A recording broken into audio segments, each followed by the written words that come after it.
Sia, did you want to do the recap? Absolutely not, because I'm not doing it in my customer service voice. Do it. Aw. I'm good. I'm absolutely fine not doing that. Will politely decline. Thank you. Okay. Gage, if you want to do it in your dog voice, feel free. Excuse me? Excuse me? Voice. Yeah, like when he It's talks to our it's dog. Calls him a little idiot. Oh, really I fucking mean. Call The him a fuck did funny you little guys think it was? no. Nothing. Well, it's not like Nasty Scooby bear. Doo, you know? I thought she was gonna rap. Um, good for this world. well, I guess I can do the recap if no one else wants to. Kino's cousin Bino. It's problematic.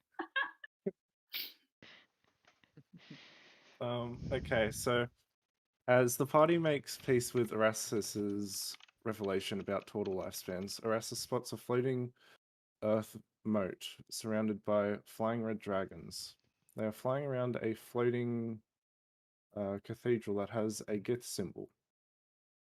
Erastus points this out to Flimp, and we decide to outrun the Gith. Flimp assures us that he can get us to Candlekeep in 20 minutes and will outrun the Gith on his own.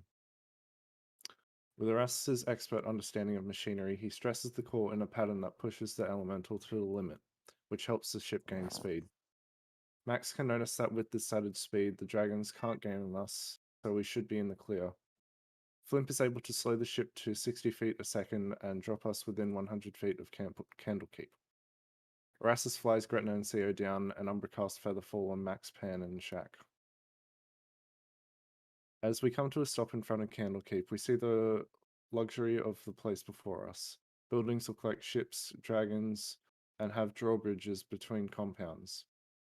Gretna can tell from the stonework that this place is super expensive, from the gold vein marble, and she pieces together that this hodgepodge collection of buildings may be trying to pay homage to the diversity of Faerun.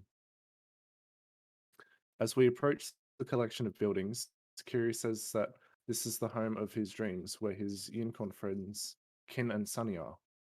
As we wait for 6 hours in line, the party is able to remember various facts about Candlekeep, such as the avowed monks who protect the compound. The rare portion of the library is hidden behind a door that the monks force you to stand in front of to peer into your soul, to ensure that we are keeping the books, to ensure,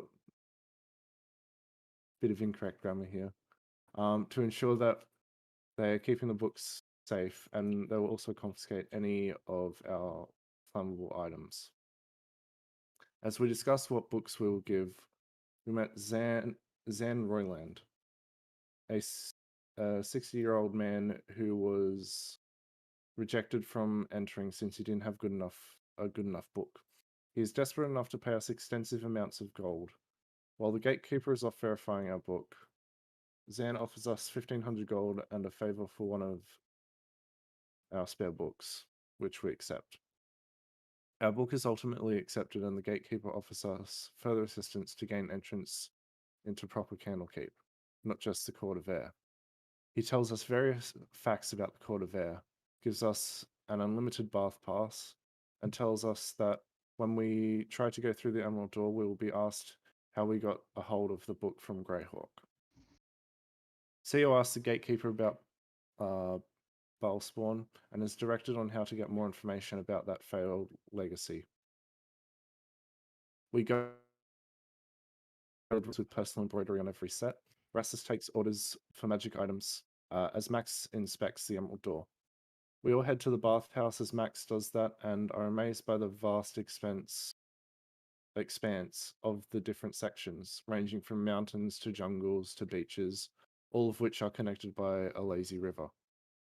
Erastus and Gretna are big fans and fully disrobe in different sections of the baths. Umbra disrobes and joins Erastus as he makes the rounds on the lazy river, enjoying the sounds of the river and the sugary snow from the mountain section. Thinking that the bath water is also sugary, Umbra drinks it. Sia, overwhelmed by the opulence and naked people, goes to join Max at the Emerald Door. That's the recap. Yes. So let's start from CO. By the way, does everyone see? You're gonna have to add your things back in. There was a problem with Owlbear Rodeo, so you'll have to add your little tokens back in, and I will share this so you can at least see it. Demon Gun, hold on 1 second. And I do apologize. Normally, Oh, thank you. in most places we have Tailspire. This is one of the few places that Tailspire is only there for quests and stuff. Anyway, okay, so Jesus Christ, whose miniature is the queen, by the way? Because I think the queen is the problem here. So Oh shit. Oh my god, I'm so sorry. Yeah. Queen be gone. Yeah, I think the queen is literally what wrecked the Owlbear Rodeo board. But anyway, Oh my okay, god. so I think So- the queen is the problem here. Has been a sentence that's been uttered Yeah. many times in history. all right, so let's start immediately, CO. So you're gonna walk out of the bath. And for anyone else that's new, the bath is essentially this building that's much larger on the inside than it is from the outside. And it does have these themed baths that are incredibly opulent. The first one is almost like a jungled themed bath that looks like it's set up for wealthy people essentially.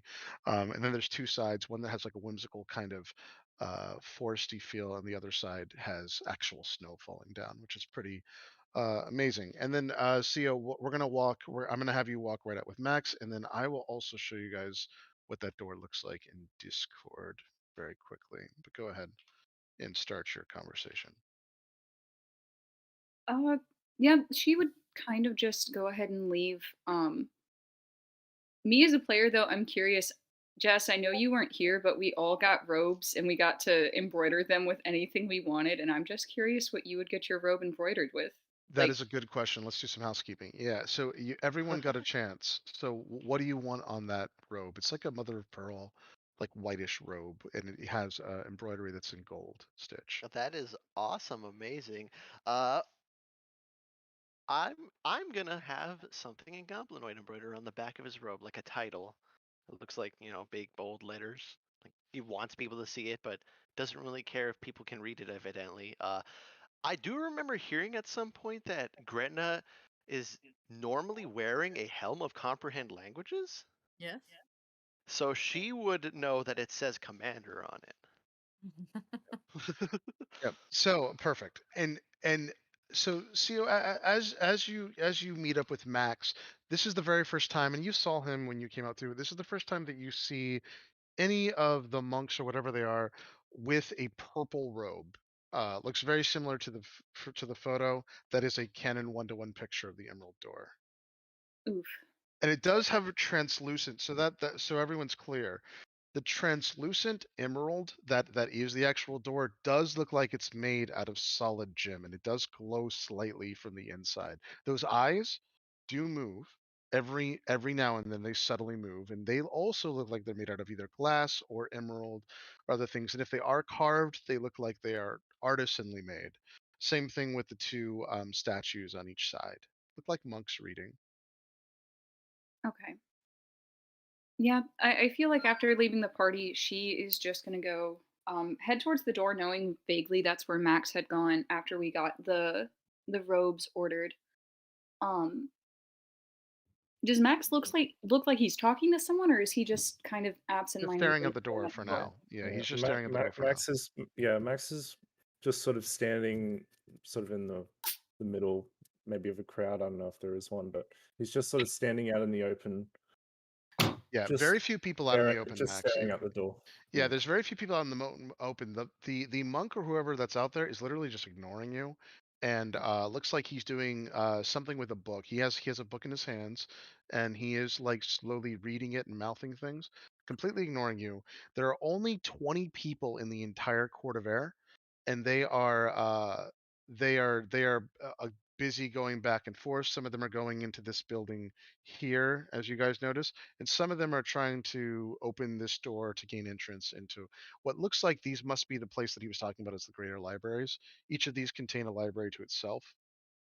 So they must be going through books. You don't really see anyone either going to the baths or over in this direction.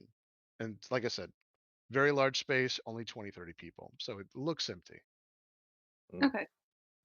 Yeah, I feel like Seal would kind of just go over, walk towards Max, and kind of just stand next to him for a second to make sure she's not interrupting whatever train of thought he's on before she, like, taps his shoulder or something to try and grab his attention.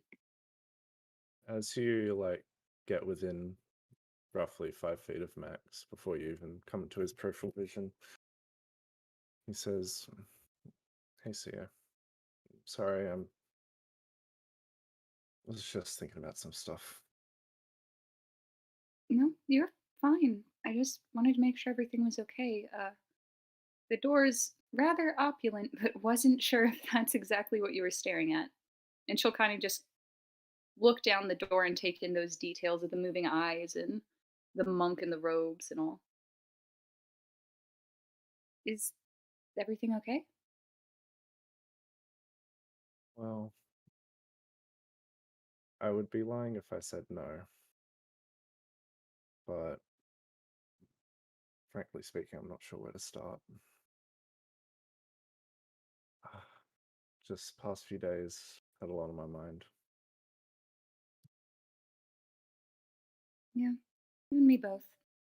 I thought we would maybe get the chance to spend more time in Calimport to try and decompress from everything, but as fate would have it, that would never happen.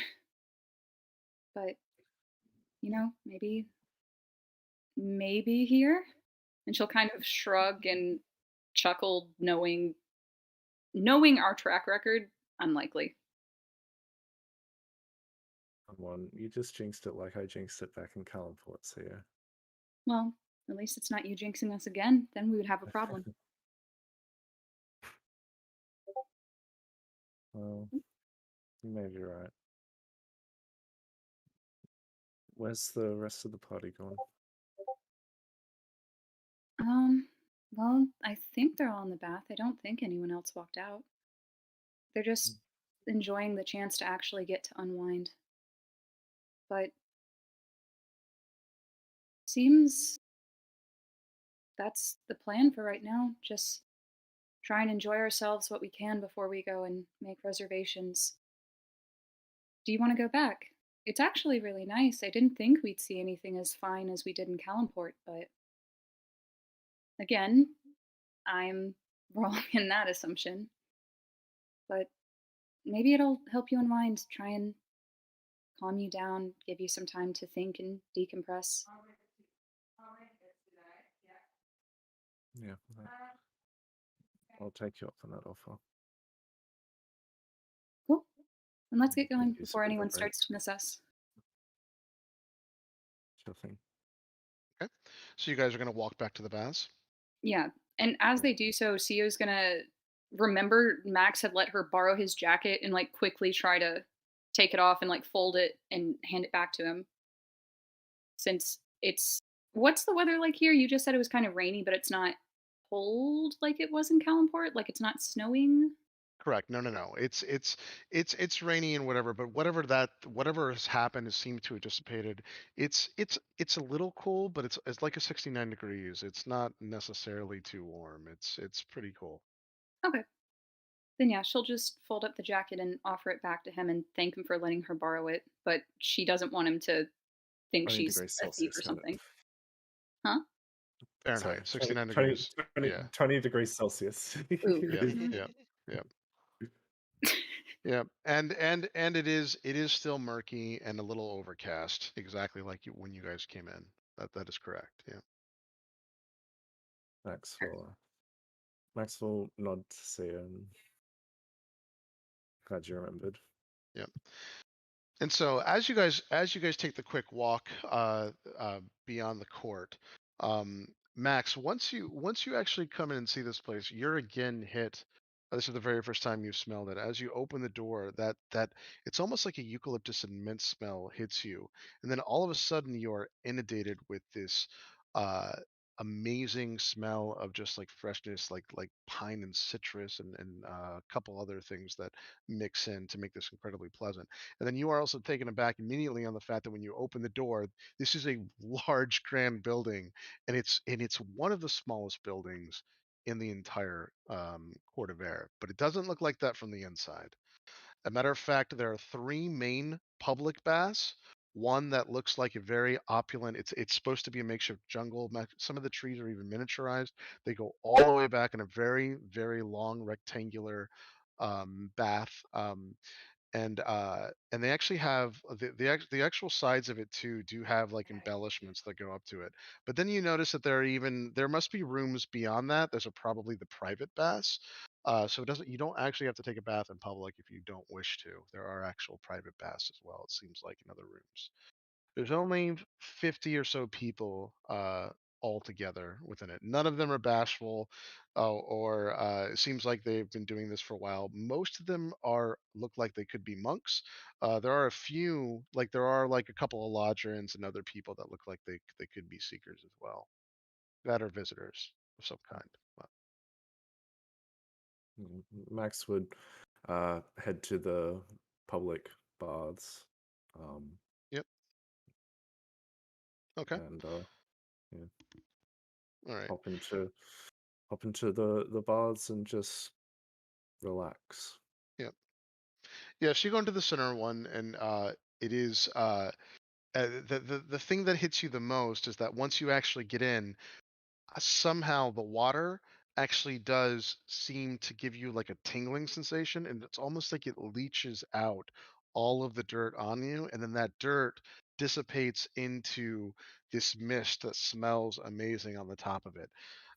It is a very strange but kind of amazing feeling.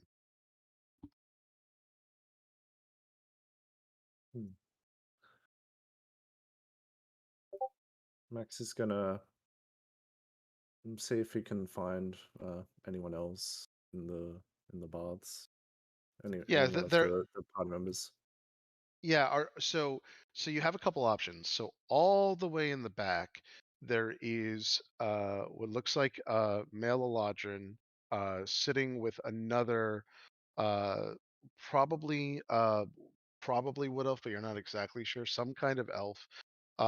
And they're speaking in the very back privately, and then you have 4 or 5 like bald men in their 30s all talking to each other as well.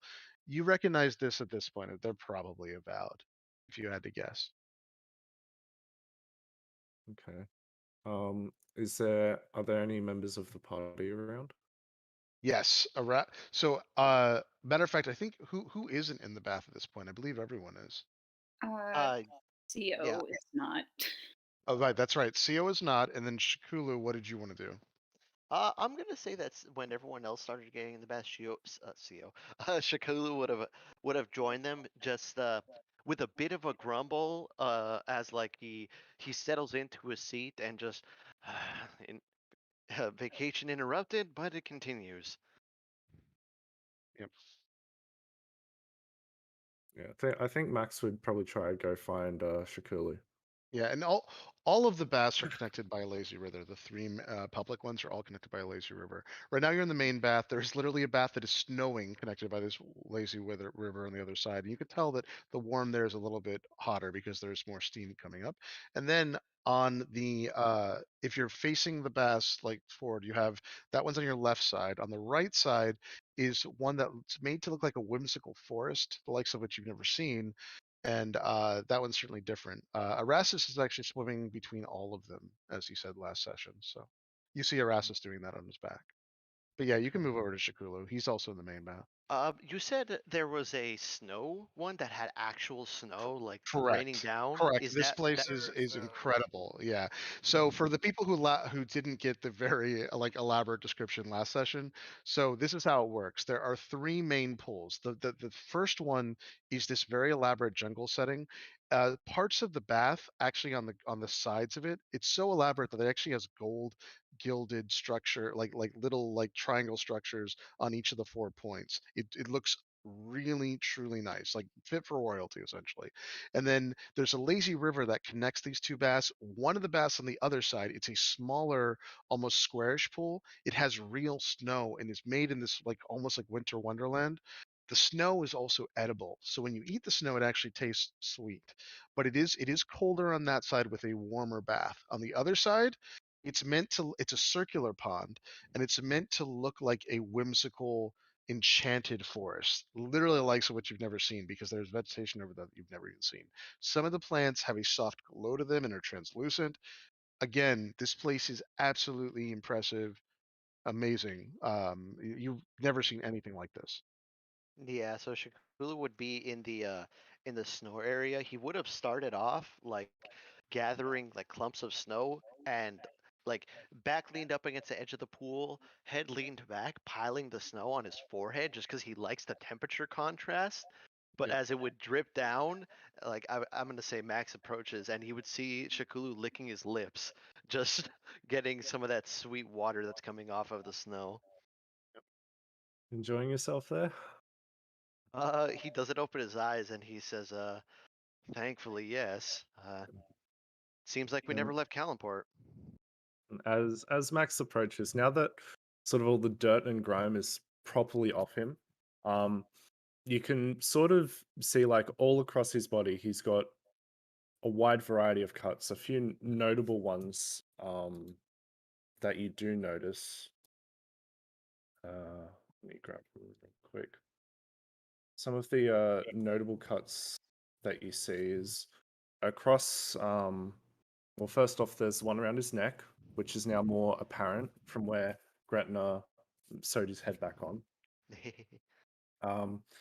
He's got a massive scar across the left side of his face, sort of running down his left cheek. You can see Got it. across his chest. There's sort of like it's like an X sort of mark, and there's also one on his stomach from when Shakulu When stabbed I him in the stabbed him, fifth. yes. Yes. Those are the ones that you see when he approaches. Oh, thank you for And reminding me then that because Shakulu would have some scars too, if I remember correctly from describing them. It's mostly in his arms and legs. It seems like he's not used to wearing proper armor and just whatever was exposed would, get nicked by a passing arrow or something. One thing that's unusual is starting at about mid back, all the way up to the back of his neck, there seems to be yellow, like wispy markings on his body. And given that his skin color is red, you assume that that would be what burn scars look like. okay. But yeah, Max is- since we've just been describing and Max is just standing there, I'm gonna say he at this point he would actually open an eye, just one, and just you gonna get in or Oh, Max is already in. oh okay, my bad. Um, Go ahead. and Max is gonna say this.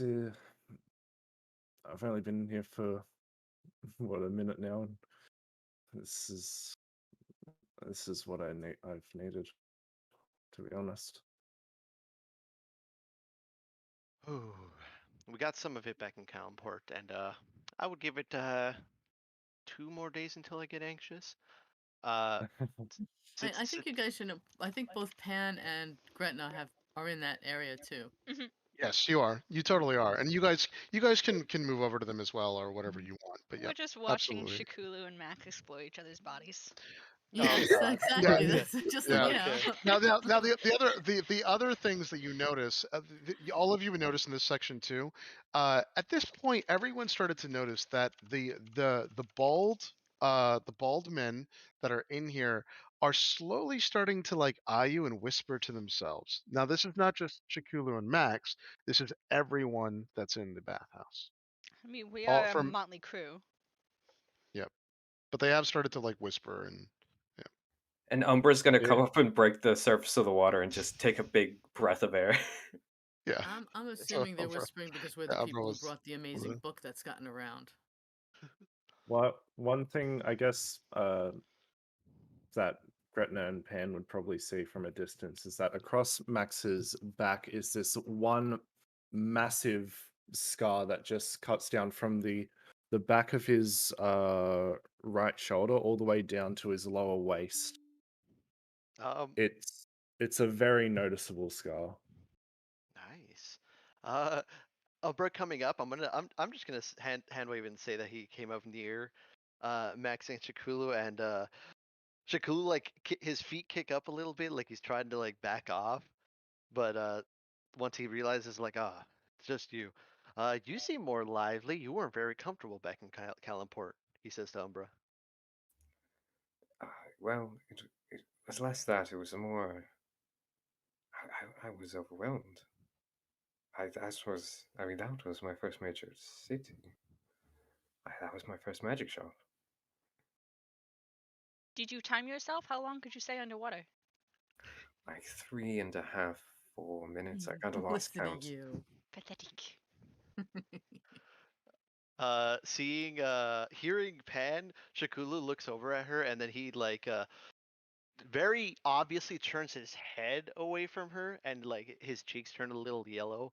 And I'm gonna say Max is sitting to his left, so he's just like, "So, what were you thinking of getting?" Like, very obviously trying to like change the conversation. What were you thinking of getting done while we were here? If you had any plans. Since Oh, you're well, being pretty obvious about it, Pan's gonna turn and be like, "How long can you hold your breath for?" Shakulu, he tries to look at Pan, but he can only get to like looking straight ahead and like glancing at her out the corner of his eye. And I don't know. I've never really tried to time it. No safer place No, than this. and Seal, what are you doing during this time? Um, I feel like as Max had walked off, she kind of just stood there contemplating if she wanted to get in or not, Yep. and then noticing the whispers of who we can only assume to be the avowed. I think I would at that point kind of resign herself to getting in. Okay. And are The there reason I towels available? Like, could Yes, she so if you go go uncovered? correct. So most people, as a matter of fact, all of them right now are not even bothering. They're only using the towels to dry themselves. But you absolutely can.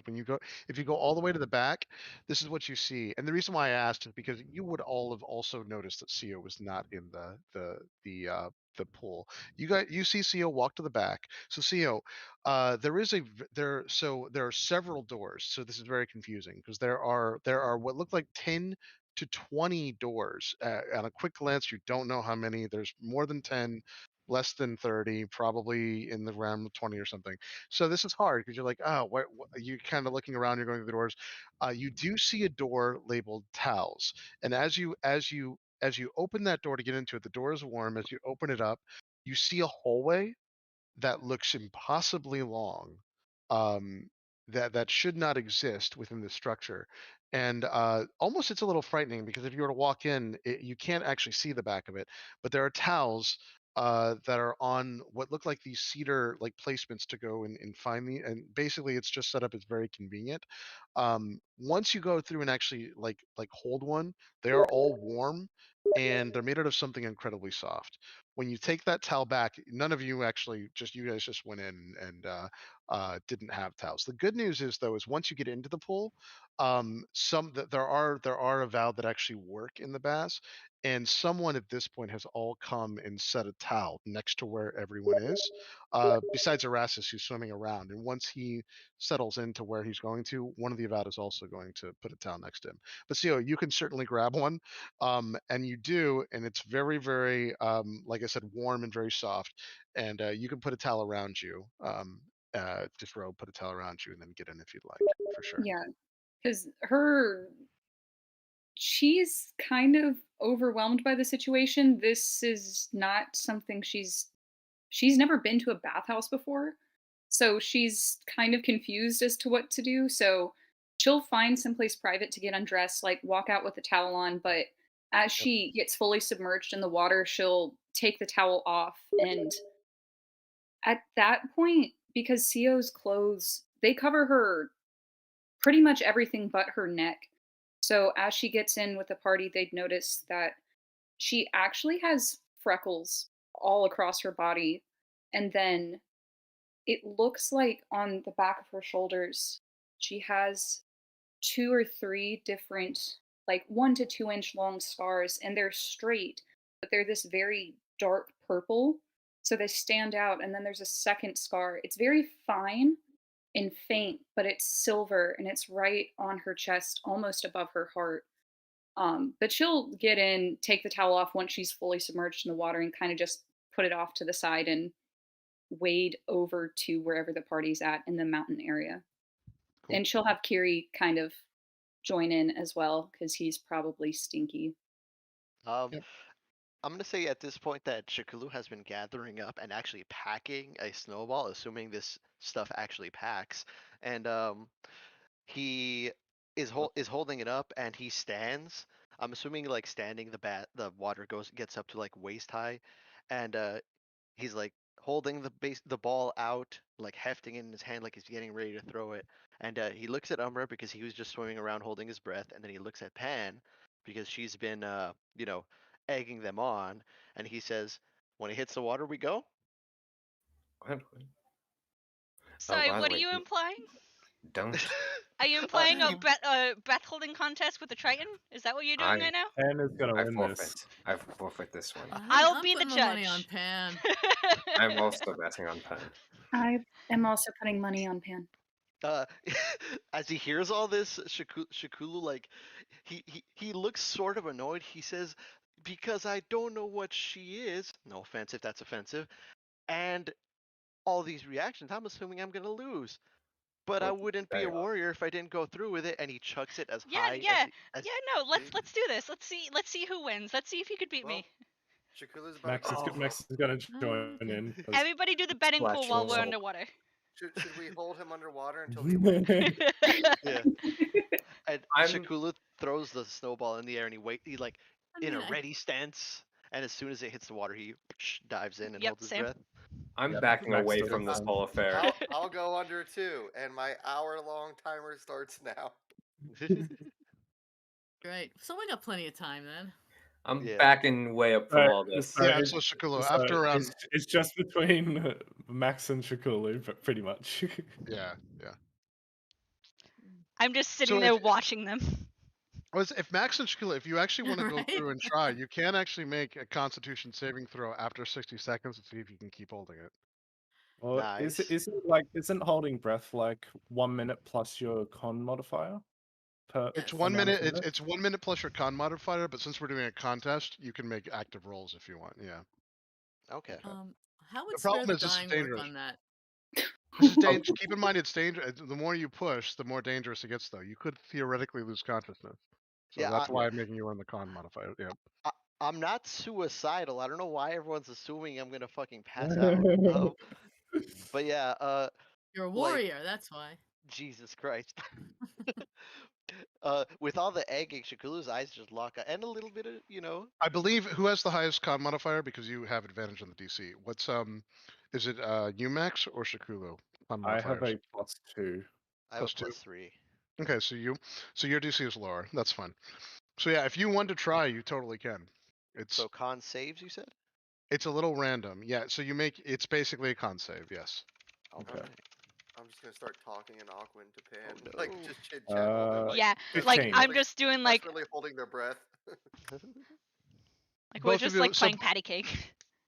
So after around a minute, after 10 seconds, you both are fine. Although starting to get stressed. Do one more for me, both of you. 16? Better? Jesus you're Christ. fine. I'm You're gonna fine. indomitable that. All right, so you can if you want to. Yeah, Yep. I'm good- Start I'm gonna- swimming laps around you. I'm gonna indomitable that. Let me check off the freaking ability. Where is it? There it is, once per long rest. And there we go. You're fine for the next 10, 20 seconds, Max. Okay. All right. So what does it do? It lets you roll again, or what? Yes, once per day I can re-roll Okay. I think it's specifically only saving throws, and I have to use it- the second roll. That's fine. A failed saving throw specifically. Yeah, and he did fail, so that makes Okay. sense. Okay, so all right, so you both are now at the 20-second mark. Now here's where, so you've been a minute and 30 minutes. Here's where the DC raises, and now every 10 seconds gets more and more dangerous, depending on it depends on how far you get off of hitting it. But now you're stressing your heart, your muscles, everything.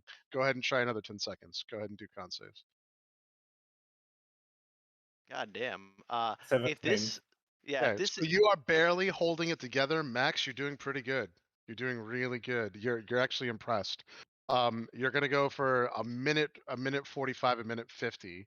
Go ahead and make con saves. This is a high DC, really high DC. So go for it. Oh, that was almost a natural before- 20. That's a before I 4. roll this one, I'm gonna say if it feels like I'm gonna pass out, I'm gonna come up. I'm not gonna pass out for this. If you roll incredibly low, then yeah, you have to go through it. So yes. Yeah. So you come up. All right, you come up, Max.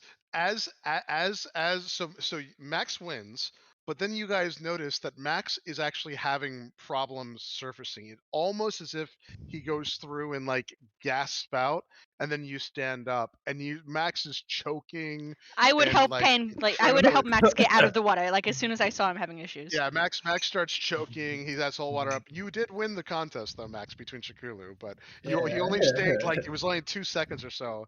But you're like coughing up things or whatever. Yeah. But however, this is the longest you've ever held your Pan breath. gets out of the water too. I believe so. No. I believe. Oh. I thought you were helping Max out of the water, right? I help him up. Oh, okay. Okay. Damn it! I was gonna have Ratzis pop up and be like, "I win." Okay, so Pan would like go to get out of the water and see Oasis like watching them and be like, I know what's going on here. No. No. Shakulu comes up. All And right, 2 good seconds job. later. So I would say I'm impressed, but we're just having fun, friend. You don't have to try to kill yourself. No, wasn't trying. Sio's like in the corner, like watching this, and she's trying to be polite and not laugh at both of you, but she's probably like, you can probably hear her chuckling at both of you almost drowning, and she's seen both of you like fight fucking hordes of demons. Shakulu. Oh, go ahead. So as this is all happening, and as you guys have now, as you were distracted, you see that there is a what looks like a Ladrin male, all white hair, very very long, almost down to his waist. And he has come close enough to you that now his presence is known. A little bit awkward because he hasn't said anything yet. It's very clear he's trying to somehow interject into your conversation, but hasn't worked up the nerve or said anything. He's just kind of like close to you. It's a little awkward, but he's it's very clear that he's trying to be polite on top of this. He's in the pool or he's No, like, he's in the pool. He's totally naked in the pool, and he's he's been in the bath the whole time, but he's been way off. And it looks like he's like very close to all of you now, especially after this contest. He hasn't said anything yet, but if anyone glances over to him, like if you guys notice him and glance over, he's going to be like, he says, "Sorry, I didn't mean to like just kind of muzzle into your conversation, but are you?" I heard from the other Avowed that Yeah, we are. you brought in the Greyhawk book. That would be us. Yes. Shakulu leads over to Max. It's like, what's a You don't look Greyhawk like book? you believe us. It's the book that got us in here. He said, "Well," he said, "So," he said, "How on earth did you guys find that book?" Everyone's talking about it, and he looks back, and there's other Avowed that are now trying to like ignore him completely, and like have gone back to doing what they're doing as if they don't want to be associated. Max will finish coughing up water and say, "We were," if gathering his thoughts, if we get past the door, then people would ask about it.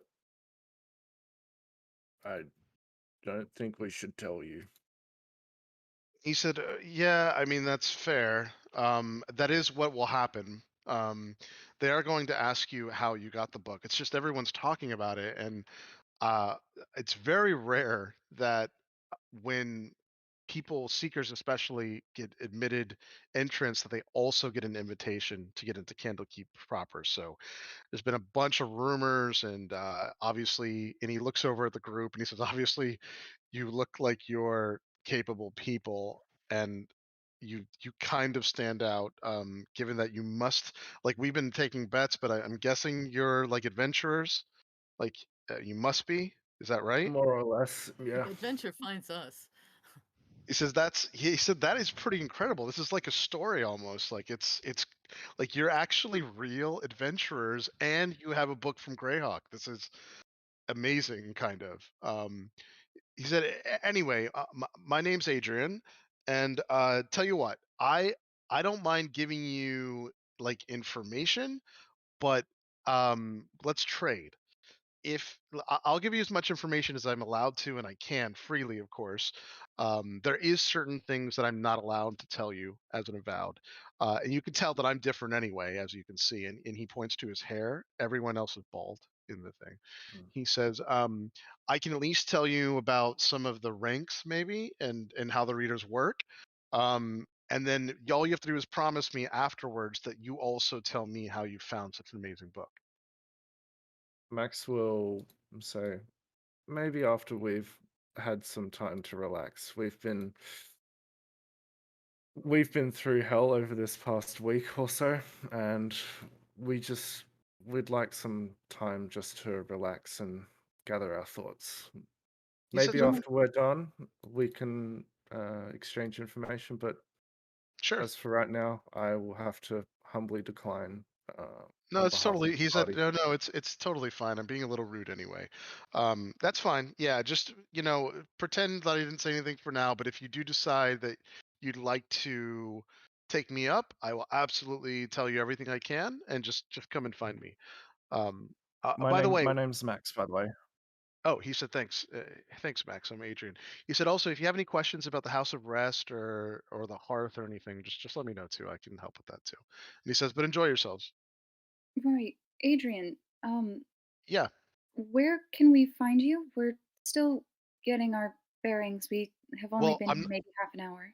he said, "Well, I'm actually not always in the Court of Air because I am not I'm not a low tier reader. Um but Fuck his if you're looking cause. for me, if you're does Erasmus say that?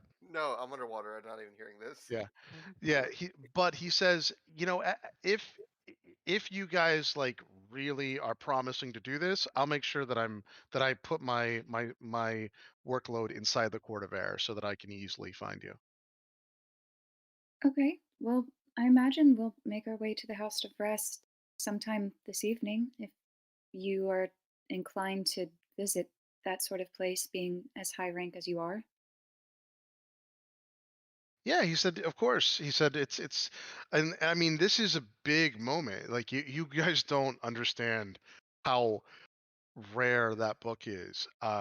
There we have tiers of books, and this is among the highest of those tiers, especially considering what befell Greyhawk. So, and the fact that there's never going to be books like this ever created again. So, it's yeah. So I'll be back. I'll definitely make myself available if you guys are going to decide to do this.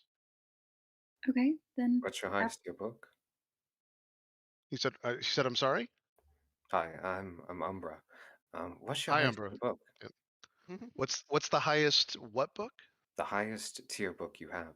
I'm Oh, interested. well, so this is within the highest tier books. I mean, I guess the most important. You're asking like, what's the most important book? Well, that's easy. Yes. I mean, you're gonna hear this through everybody. It's the Prophecies of Alundo. But I mean, outside of that, I don't know. There's lots of things.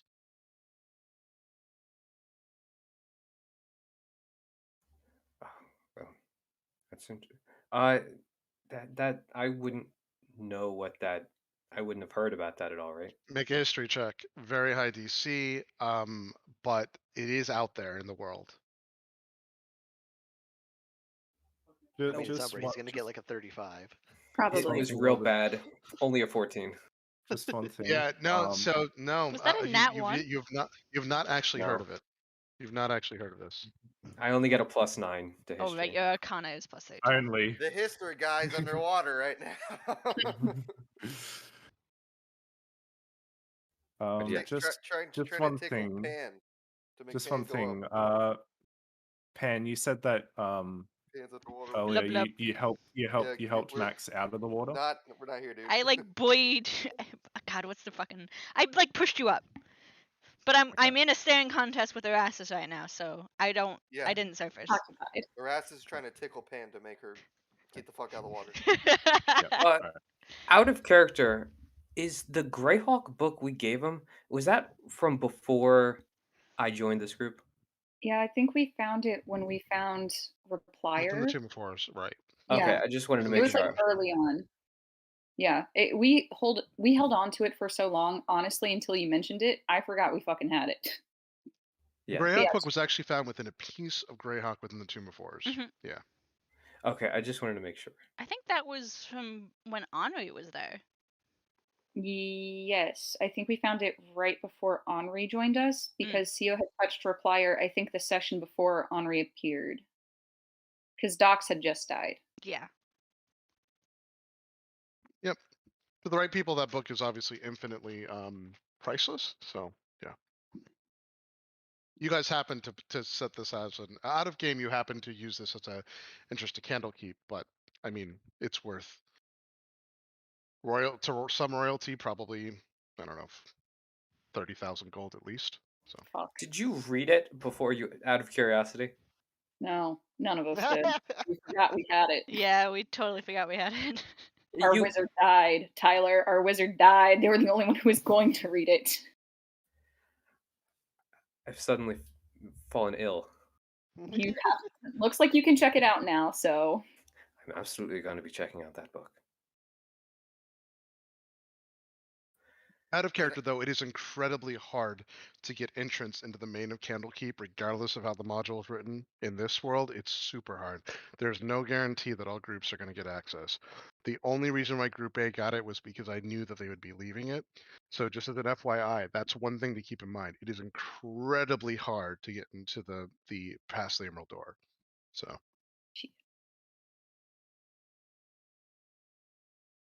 I'm throwing Pan out of the water. I swim out of your grasp. I'm chasing you. Good luck!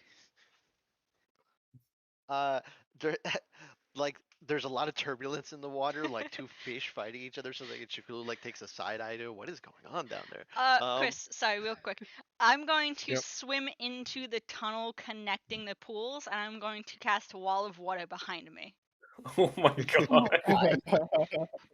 Yep, I'm you going can. to swim into the tunnels and get stuck. Yep. Oh my god. Poor Yep. asses. Yep. I can't. That- I can't. It's That like probably this- feels weird. You just run into solid water as opposed to regular water. You just No, like that's you called just ice. you just see a bunch of turbulence, and then you see pants from off, and then you see a thunk. We just Yeah, see I'm a lot just of getting bubbles stuck. in the water. I'm stuck in there. It's kind of like Finding Nemo, where Pan's hiding in the torpedo tube. Oh my god. Yeah, I'm as soon stuck as, in the tube now. as soon as the turbulence hits, Sio's like standing up, but like has her tail wrapped around her chest and is like, her hands are also over her chest, not knowing what the fuck is happening. Yeah. At this point, by the way, all the Avowed, because there's that much, all the Avowed kind of like look at you like you're crazy, and they start like getting up just in case like things were to get like overly physical. Max, what you notice is two of the Avowed do have stances for sure. They have fighting stances, and they're not going into any kind of aggressive form, but you can clearly make this out as they rise. So Okay. Oh no. Max is gonna notice this, and he's gonna make his way over to Erastus and try help him get unstuck from the tube. I don't Well, know who's there, so I'm just gonna kick you. well, that's the other thing as well. I think Oh, Pan is just approach doing and Wall of fight Water. on. Just to be clear, Pan, you're just doing Wall of Water on the Lazy River part, right? Yes, I'm So like it is. trying to Went into Yeah, block two. the entrance. Yeah, there's no exactly that. There's no like Erasmus, if he wanted to, could just stand up. That's he's not really stuck in there. He just can't keep I'm going. I'm in the tube part of it. Like she swam into a tube, and I figure any No, tube. there's no actual tube. Whatever Oh, she swam into, there's just a lazy river that connects them. There's no tube. That would be too dangerous. There's no tube that damn it! connects. Yeah, wanted to be yeah, stuck. Yeah, yeah, in the yeah. There's no midst of tube. all of this, Sio will, kind of realizing it's just Pan and Erasmus faffing about, will Yep. go over to Adrian, and I'm sorry for them. It's the first time we've really gotten to relax in a while. But if we can find you at the House of Rest later tonight, we'd be happy to discuss any questions we might have. But Okay. I Oh, he think also that says, by the way, no magic. Hopefully your Oh friend didn't shit! cast anything, but I kind of heard something off into the distance that kind of Ooh, sounds good thing I didn't like. cast lightning bolt like I was about But to. Why are you gonna cast lightning but just so you know, cool. Why? and just so you know, because again, you probably haven't gotten a quick rundown because this is your first night and you haven't made it to the House of Rest yet, which is where you'll get the full rundown. But magic is strictly forbidden. If you're caught casting magic, you might be ejected. And if you ever get ejected from Candlekeep, it's permanent. It's a permanent lifetime ban. And there is a spell involved, and every single person will be tagged. Oh, no, Damn it, that Pan. wasn't relayed to us, but I really appreciate your willingness to tell us that. I hope we He said, I'm haven't. doing this in good faith. No, he says, I'm doing this in good faith because I really, really am curious. And because I'm actually kind of like impressed. And you guys are kind of famous right now. So anyway, just let me know, like I said, and I'll do what I can to help. So Do we hear Absolutely. him saying that there's no magic, or we still are yeah, totally okay? no, you would hear it. You would hear it. Yeah, and there's a giant wall of water just churning around. No, I would have Yeah. like made it. I would have tried to make it small enough to only be in the water. Okay, I only well, wanted to block the passage in the water. I didn't want I'm it like just swimming through it. raising up. I'm just swimming through it. I'm just swimming through it. You can swim through it. Yeah, it slows you down, but it doesn't stop you. Yeah, where is that little fish fuck? Rude. Yeah, Sia will just assure Adrian that we'll either expect to see him at the House of Rest, or if he's comfortable with it, she can cast sending to him, but understanding that magic is prohibited, we'll just. Yeah, he said, I'm sorry, it's the Avowed. He said, I wish. Here's the thing. The Avowed are just hyper you'll notice this when you come in, but every one of our rules is set up to make sure that there is no tangible or possible way that a book is ever damaged. Certainly not destroyed. And he said that would be the quickest way to get out. As a matter of fact, and I will tell you this in pure faith, because people get the wrong idea about this because they don't understand our culture or how important knowledge is to us. If you were ever somehow to make it past the Emerald Door and destroy a book, that can be a death sentence here. Do not destroy books, no matter what. I understand. I know that's hard for outsiders to understand, but to us, destroying a book is like murder. No, understood, and thank you for clarifying that. We were given a brief overview as far as, appropriate manners in the Court of Air, but the extent of magic and the importance of the books wasn't stressed as hard as it is now. But I do Yeah, of course. greatly appreciate it. No worries at all. And like I said, even if you were caught casting a spell, as long as it wasn't an offensive spell, like as long as you're not here to hurt something, or certainly any kind of fire spell, that would have been off limits anyway. But um, uh, they probably would have at least given you a harsh warning and maybe made you have a fine or some other things. But once you get into the House of Rest and you get the overview, yeah, you would get kicked out, and there would be no coming back. Understood. Well, I greatly appreciate your willingness to tell us this in confidence, and I'll be sure Yep. to relay that to everyone before we hopefully see you again. Sure. And he waddles off and talks to the other Avowed. Yeah, at that Where are Pan and Erastus at this point? I think at this point we swam over to the other pool because I've Erastus got- swam I've through got- my wall of water and is chasing me. I've got like Pan cornered in a corner and just like a football stand, just like you got nowhere to run to. About how far away are they in that little corner of the pool from the mountain area where we're at? Well, I so like if to they're in the imagine main, that they've. I like they're to in the imagine main that they've pool. both surfaced, and they're just sort of now tussling it out, so to No, say. Erastus's goal is to attempt to throw Pan I up. can't. I can't win this. I I I don't hold my breath. I breathe underwater. We're playing a different game now. Oh my god. Okay. I try to Game dodge now. around him. I try to outswim him. Are they I roughly within 30 feet? sidestepped you. You can try. Jesus. I I got 30 feet zigzag. of movement too. Yeah, I got 30 feet of movement too. You ain't getting away. What's your swim speed? 30. What's your acrobatics? I'm One. pretty sure swim speed is reduced, like, if you don't have a listed one. Wait, Tortle, do you have a listed one? Yeah, he does. I think he does. Ah, I know Pan does, right? Yeah. Yeah. I thought Tortles did too, but I could be wrong. Let me check. I've never had to look this up. Are they roughly You do 30 not. feet away? You only I have do a not. walking speed of I- 30 feet. I'm- Ha! I'm slower. yeah, but yeah. I'm still trying to like catch up to her. I have Yep. 30 feet of swing speed and 6 acrobatics. Do I Yeah, catch Catch so, me if you so can. she would. Yeah, she would not be catchable in this case. then. Slippery like a fish. haha. Haha! Getting heated under there. That's just the pool water. I guess. One of Alright. them feet in it. What- Okay. I know. I could just cast haste on myself and be like, I got you now, bitch. Jesus. Even Why even then, catch you probably magic, still wouldn't yeah. be fast enough. That would be would- casting magic. Yeah. Which technically we don't know is not allowed. We've been underwater this Yeah. whole time. Well, are Yeah. either of them within 30 feet of CO as they swim off, or are they farther? They're in a different pool now. Okay, so Basically a different room, yeah. definitely Well, 30 feet away. Okay. Once Pan gets around Erastus, they're gonna swim back to the snow pool because the other pool has other people in it. Like more people that Pan knows about. Bueno. As Alright. CO I'm sees- getting angry and I'm standing up.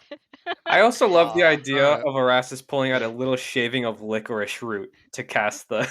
just... I don't need to. I have a focus. Mm. Oh, you got the focus in the tub. Yeah. haha. My- your shell. My Where focus, the hell are you keeping it? is my goggles. Hey. Oh yeah, there you go. Wow, So- goggles. The to goggles put stay back. on in the Yes. bathtub. Why would I not bring goggles to a bath? Keep Yeah. the I have herpes full out of swim- your eye. Jesus. Swimming goggles. They're like welder's goggles, but I can use them for swimming too. You notice at this Naked point, from by the nose way, down. you do notice that there are 4 gnomes that all come into the baths. 3 women, one man, and they come in. They clearly are not seekers because they don't have. I'm sorry, they're clearly not avowed because they don't have avowed robes. Probably seekers, and they start to go through and get ready to get into the bath as well. Yeah, I think CO would Cursing take the off, like- chance whenever Pan comes by. Pan, in the back of your mind, you're going to hear CO tell you, just so you're aware, apparently we can't cast spells here. It could get us kicked out permanently, so just be careful if you can, and tell Erastus if you have the chance. Aren't Good you to using a know. spell right now? Yeah. No, I'm using telepathic speech. I don't need anything. They didn't say spells, they said Did magic. Erastus? Uh-huh. Well, Yeah, I stood up. I'm just. You mumbling would curse probably words know and that awkward. that's something that would be super hard to detect, and when it's not something she necessarily cast either. But doesn't mean that she doesn't know. To be honest, she just Yeah. doesn't know. But that's CO's why she probably assuming did it. this is okay. Yep. But also, it's not an offensive spell, so she's letting it slide for now. Yep. But after that, she'd go take a seat next to Gretna and kind of try to chill out since the turbulence is over. Yeah, sorry. Um, Pan stands up as well and sees Erastus and says, "It was a good try," and then turns back to Sia and is like, "Sorry for us messing around. That was the most fun I've had in a while, so I kind of got distracted." I stick my tongue out at you when your back is turned. Haha.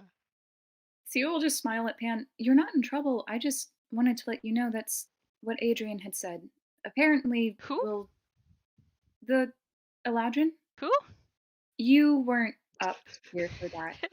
Did you guys make a new I- friend? More or possibly less? Hard to say. He's an avowed, and he told us apparently we're being talked about since the book we brought in was of a high tier collection. Mm. But he just wanted to give us a warning that even though we haven't been to the House of Rest, they'll give us some more rules that we need to abide by. But apparently, casting spells is a big no-no. Kaylee, I hate to interrupt, but I rolled to try and hit Pan in the back of the head with a snowball and rolled a nat 1, so you're catching it right in the face. You're not even in a Oh, snow no. pool. I went over there and got it Ugh. and came back. Yeah. So, yeah. He- And I see what I did, and I make the uh-oh face, and I just go back underwater. That wasn't me. By the way, don't drink the water. The I water's like not- very carefully get the snow off of Sio's face. A couple fear bubbles come up as Yeah. You Yeah. All of you both hear- hear yeah. you both hear off in the distance Max just let out a small chuckle. She'll gladly take Pan's help and just like start washing this off of her face. And she will shoot Max a look, just like, "You're next, buddy." And she'll finish telling Pan that just be careful casting magic. Good to know. and the least responsible person in the group is still to date the only person that does not know that rule. Pan, could you tell Erastus before he does something dangerous, like Don't do set a it. lightning charge off in the pool? He's in the pool now, the snow pool though. So you Yeah, can. swam away again. Oh. Okay. I'm not going to go under the water. I'm gonna stay above the water so we don't start a chase again. But I'm going to try and swim over to where he is and tell him that not to cast spells because it could get everybody in trouble. I would also like to make a snowball in preparation. Please don't not one. Yep. Yep. I'm just making it. I'm not launching it yet. I'll The nat pop one up would and be I'm- she throws it at Max instead, but I use deflect missiles. Get nailed in the face a second Catch time. it. Umbra tilts his head back so just his face is out of the water. Yeah, I will also like alligator, my eyes out of the water and just like once Pan tells me, I'll go back to the group. Very cautious for the anger I'm sure is coming my way. Chris, question. Out of curiosity, when Kiri goes invisible, is it like casting invisibility on oneself, where everything you're holding goes invisible, or just Kiri? When Kiri goes invisible, if Kiri is holding anything, it is still visible. Shit. But if Kiri has clothing on, that is actually invisible. Okay, But he if, doesn't. but if Kiri is holding something, when it comes to Kiri, no, he doesn't. Were he you going doesn't to do it cover that your way. dragon in snow and see what would happen? Oh no, I was gonna have him drop the snowball on Erasmus. I want to hold up a snowball to Curie and see. By if the he- way, Kiri, because you had to disrobe as well going through this, I just wanted to wait until everybody was finished what they were doing. You guys noticed that there's a couple things that Kiri does. First and foremost, when Kiri flies out, he also gets in the water, and but he's very close to you, and he will like almost like a cat he will like cling on to you because he's very afraid of that tingling feeling, CO. But then he just stays with you the whole time. And he's kind of like he just takes his things and he's kind of like wrapped on your leg or whatever, just enough that he can stay out of the water, but so he can breathe. Yeah. Do you not want a bath? No, I don't he think you've had one. says, "Mommy, it's fine, but I don't like all this water tingles." I think it's just because, and I say this from a place of love, you're a little dirty, considering we found you in the Tomb of Horrors not tended to. So why don't you see if the tingling passes after about 6 seconds? And then you can sit on my shoulder. Okay, so he does actually follow your directions, and he submerges himself completely underwater to get water everywhere. And then he comes back up and he says, "Yeah, I guess it's better." Okay. That's what I figured, but if you want to sit on my shoulder, you can. Yeah, so he'll climb up. Yeah, You might quite like the snow. Oh, yeah, that's a good idea. And she'll just kind of hold the snowball that she's yeah. And he been, hears you. Yeah, yeah, she's been palming the snowball, just like packing yep. it until it's as condensed as possible. But she'll Oh my break god, off it's a an little ice piece and ball. offer it to Kiri. Yeah, Yeah. You break it off and feed it to Carrie. Yeah. So yeah. you put it in front of him, and he gives you like a very inquisitive look, but he eats it anyway. He eats the whole thing out of your hand, and he tells you, he's like, "That is super good." Well, if you want to, you can just go. Don't not the yellow snow, but the white snow. He You said, can. "Okay." He says, "Yep," and he flies out and he starts. See Carrie go through, and he is slowly but surely starting to eat the snow on the edges and go and try to eat snow. Chris, So if I deal with a cracked out pseudo dragon, please on God, give me a Mm, leash. yeah, yeah, Chris, as this is happening, I want to watch the yeah. other people in the tub as So go ahead and give me a perception check. But even with your passive perception, you would notice that eyes light up when they see Kiri anyway. That has happened, but you have not actually set that to look. But everyone is curious and kind of in awe that you have a pseudo dragon. nat 20 for Yeah, 25. so the only things that you would also Oh, pick up from this and notice is that there are lots of whispers, and you do pick up some of them, like you hear like interspersed sentences like, how on earth are they that rich? How do you think that they found that thing? Like, what the hell? Maybe we should ask her to see if we could get pseudo drag, stuff like that. So Max is gonna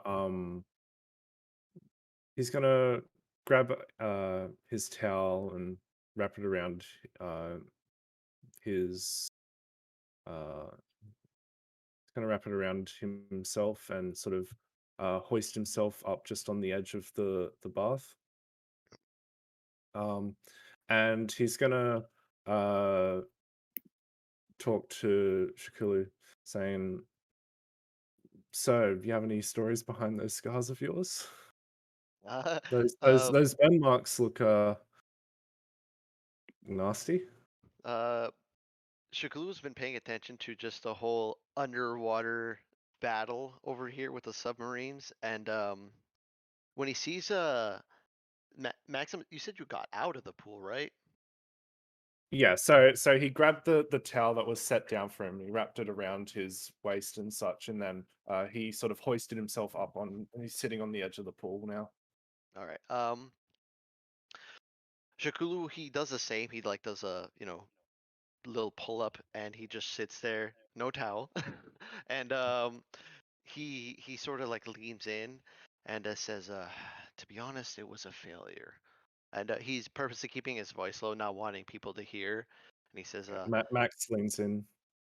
"Yeah, just to give certain people, throw them a bone, their shoulders touch." And freaking he says, "To be honest, I despise talking about it. I deserved more than just simple burns.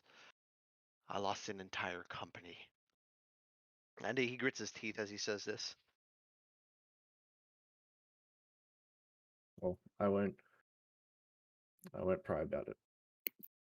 Uh, he sort of like leans into Max, to sort of like nudge him, and he says, "Appreciate it." And as he does, he hup, and plops himself back into the pool, fully submerged again. mm. With your nat 20, Umbra, some other realizations wash over you as you've now sank everything in, and you get to decide how you feel about this. But one of the things that you do realize as well is that, so these are avowed monks. Most people don't ever get to meet these sages. Not only that, they're some of the most revered in all of Faerun. You imagined it would have been the same if there was anything like that in Greyhawk. You've come from literal like dangerous poverty to getting ripped up to shreds to being a no one to now getting into Candlekeep and the whole group is this way too. This is a frank realization that like you are now right now standing in a place that most people never ever get to, and you are imminently getting into a place that maybe less than 500 people in the entire world would ever see.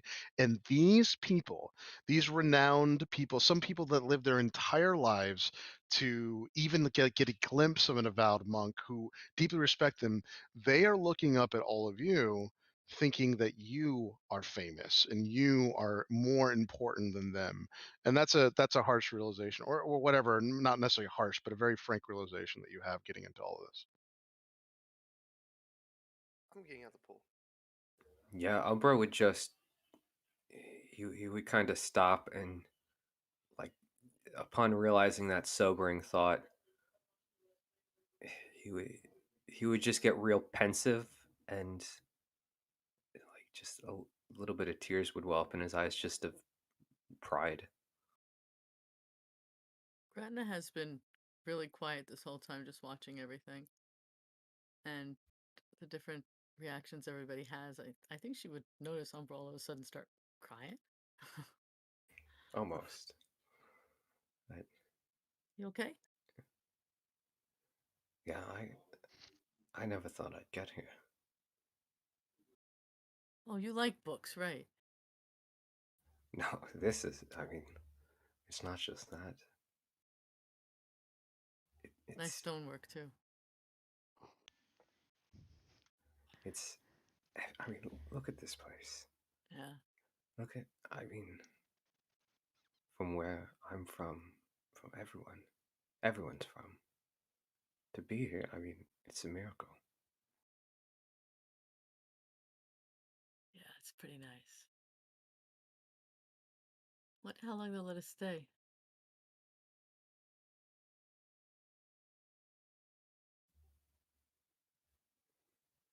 I think, I don't know.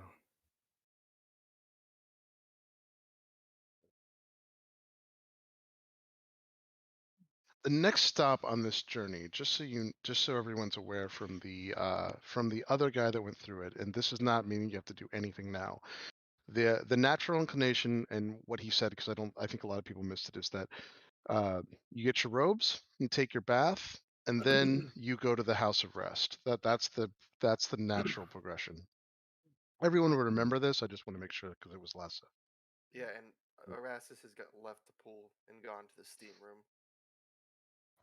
As he leaves the pool, does he pass Sio? Well, so Erastus would get out, and he would assume that there's saunas. So he would get up, get out, and he would start to look around. And so Erastus, so you can start opening up doors if you'd like. There's no actual sign or anything that points you to any kind of sauna. I'll just go up to someone and ask.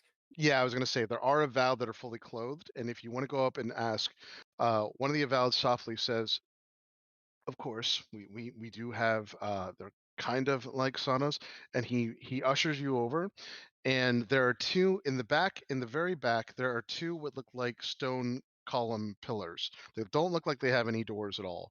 They're large cylinders essentially that are made out of stone.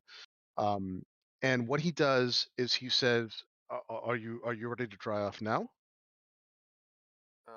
Do I have to dry off? This is not a sauna. He said this is actually not a sauna. He said, if you do prefer a sauna, we do have one. The problem is that you'd have to wait. But this, what I'm about to open for you, is similar to that, but it will make sure that you are dry almost instantly. Ooh, that sounds like I almost say like something that Sio can do with a cantrip, but I stop myself and go. That sounds really neat. Sure.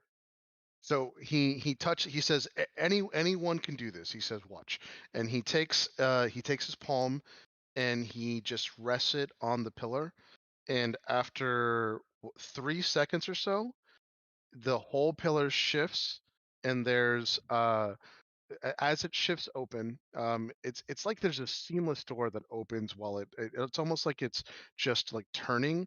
Although you don't even hear the creak of like stone on stone. It just turns almost effortlessly, like there's no friction at all. As it turns, it opens up into a room. And the room is small. It's only 10 feet or so, a 10-foot cylinder. There's wooden floors on the bottom, and he says, "Step in." Okay. And as you step in, it slowly turns out, and then there is a rush of citrus-filled air that just comes from the very top of the column, and it starts to turn again as it's doing that. You are completely dry within seconds. You feel refreshed. You feel invigorated. You almost get a tad bit of like an adrenaline like thing. You do have one temporary hit point for the next hour. Not that it necessarily matters, but that is an effect of this. You get one Nice. temporary HP for the next hour on this. But it actually is an invigorating, like you actually feel more healthy and you feel better and you feel like really good about what just happened, and it's very quick and it's over, and you can get out. You're fully dry. Cool. Thank you. There's two of them, and he points. He tells you now how to use them. So Okay. Well, I'm gonna go put my clothes on, and yeah, and then I'm sure I'm gonna walk past CO and Yep. let them know I'm gonna go to the the dressing room. Yep. Yeah. As Erastus Don't says that, you fucking dare! I'll as ignore it. Erastus says that, she's gonna ask him if he can take something for her, and then try to fucking peg him with a snowball that's kind of melted, so it's a little icier on the exterior. Yeah. Oh, it has So been a you're minute. slightly damp again, Erastus. If Yeah, she's close, I won't I'm make you roll. It's fine. I'm taking. I'm readying the. I was readying the dodge action. Oh, Roll he's that getting shit. pegged. Okay. I'm gonna give CO Bardic Inspiration. God Oh bless. God. So is that It- an offhand strike, or what would That's- that be? Just I'm a taking D20? dodge. You roll with disadvantage. Fuck. So is that just a It's D20 though, or what yeah. is So it? it's a D20 with whatever proficiency, and it's a improvised weapon actually for throwing it. So Yeah. 16, but disadvantage. Hold on. You do get your bark inspiration. Shit. I don't think it would matter. oh I don't yes, you think it missed. does. Yeah. You're you about to missed. hit me in my. You're about to hit me in the head, and then I just like my head just pops back into my shell, and then it comes back out like with a snowball flying where my head would have been. Yep. Telepathically. Can CO contact Kiri at any point telepathically, or She can. It doesn't even I- take. Yeah. I'm- It's a bonus action essentially. To he's contact gonna her, ask yeah. Kiri if he can dump some snow on her asses, just like I'm back. I'm backing away. I'm leaving. I'm out. There's no way that's gonna happen before I'm drone left. strike Kiri. And as I'm backing Meow. away, in Meow. my left hand, I'm holding up a 1, and in my right hand, I'm making a 0. Scoreboard, and he just says scoreboard, CO, scoreboard, and I But- leave. But CO does. Okay. So are you leaving the building? Yeah, I'm leaving into the dressing room. Yeah. Carrie. It takes Carrie a decently long time, 60 seconds to create a snowball, but he gets it out going through it, and he's like, "Okay, mommy, I'm ready." But Oh. you know, Oh, And I'm gone. I'm. Next time. It's. And CO cast lightning bolt. Jesus. so you go ahead. You get dressed and you walk out. What do you guys want to do? I want him to drop the snowball on Max because I feel bad if I actually dampened Erastus when he's dry. Yeah. Dry. So Carrie does dutifully Reaction, like fly over. deflect Everyone sees missiles. that. Oh God. Everyone sees that. What's your? I I'm- don't even know. If Theo I'm can gonna do- ask for the I mean, snowball. I'm going to ask CO if I can have the snowball. Well, first off, I have blind sight, so I can see the invisible Kiri. Haha. The drone Well, strike. that and also the snowball's visible on top of that. Yes. Yeah. Yeah. Drone So- strike is called, unfortunately. So I Yeah. So used, he starts flying my over. reaction to. Yeah. Sorry. Continue. I'll show you what he rolls. Hold on. Yeah, he he gets an 11. So Oh, baby. yeah, he tries. He drops it, but you move out of the way and it just hits the water, I assume. So yeah. I was just gonna ask him to. I wasn't asking him to like throw it at anybody. I was asking him to like put it in my hand. Oh, I, Kiri. I look up at Kiri, and then I look towards Co, and I just Yeah, he becomes visible. Yeah. I give her a smug smile. Yep. He says, "Mommy, he's too quick, and he's like a fast man." That was a lack of foresight on my part. So maybe make some snowballs with Pan. Yep. And he goes and he starts making snowballs. It takes him 60 seconds or so. Carrie's a little small to make these snowballs, but he tries really hard. So you see that he's like trying with all of his limbs to do these, but he gets it in like 60 seconds. Yeah, she's just gonna leave him to kind of make snowballs with Pan and they can do as they please, but she'll catch Max looking at her and she'll just like purse her lips and slowly start backing towards the Gretna or Pan so she's not in the line of fire. Yep. Chris, I just sent you a text. Okay. I'm also gonna start to get out of the tub. I'm gonna step out of the Okay. pool and put a towel on. Okay, cool. You got Yep, the text? sounds good. I did, yeah. Okay.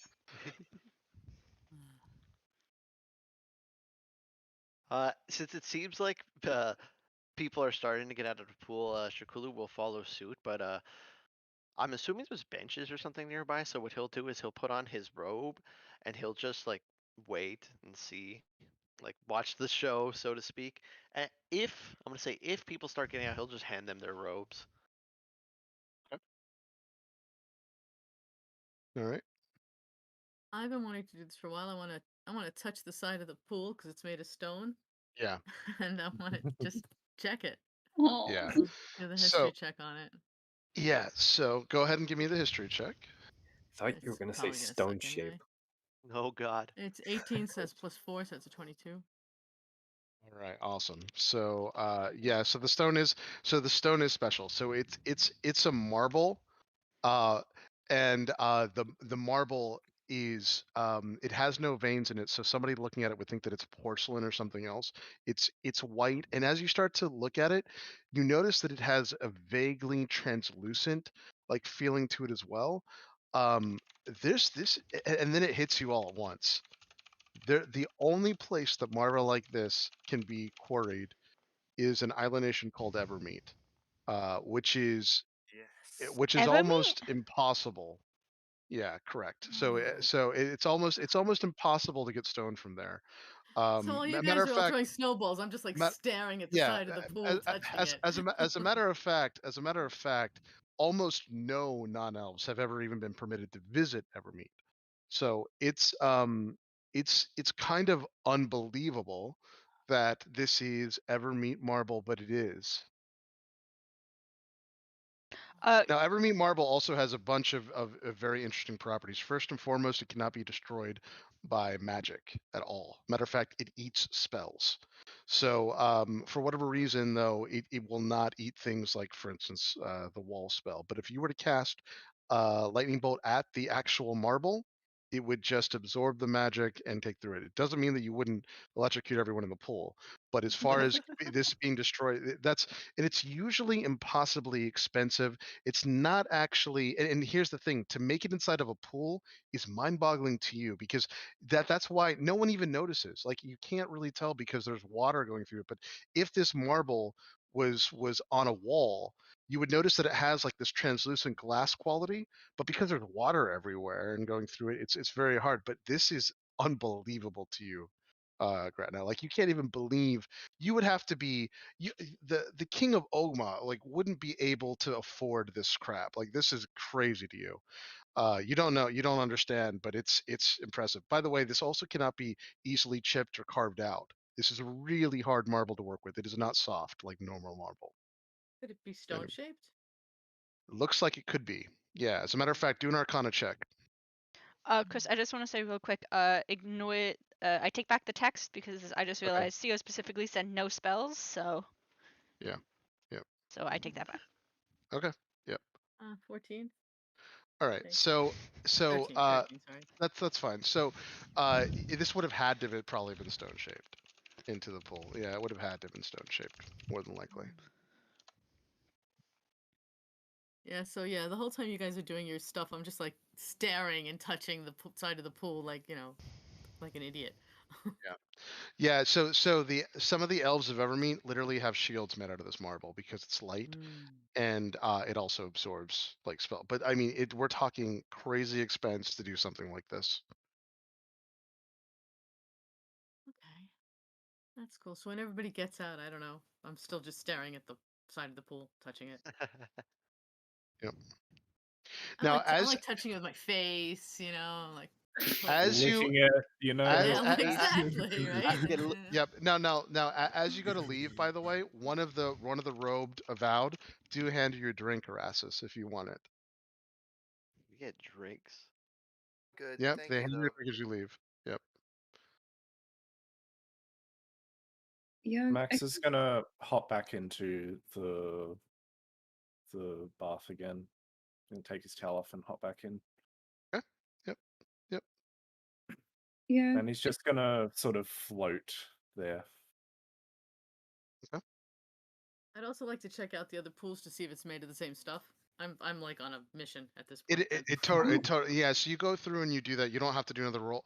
These entire pools are set as because they're all connected as one continuous thing. It is all Evermeet marble.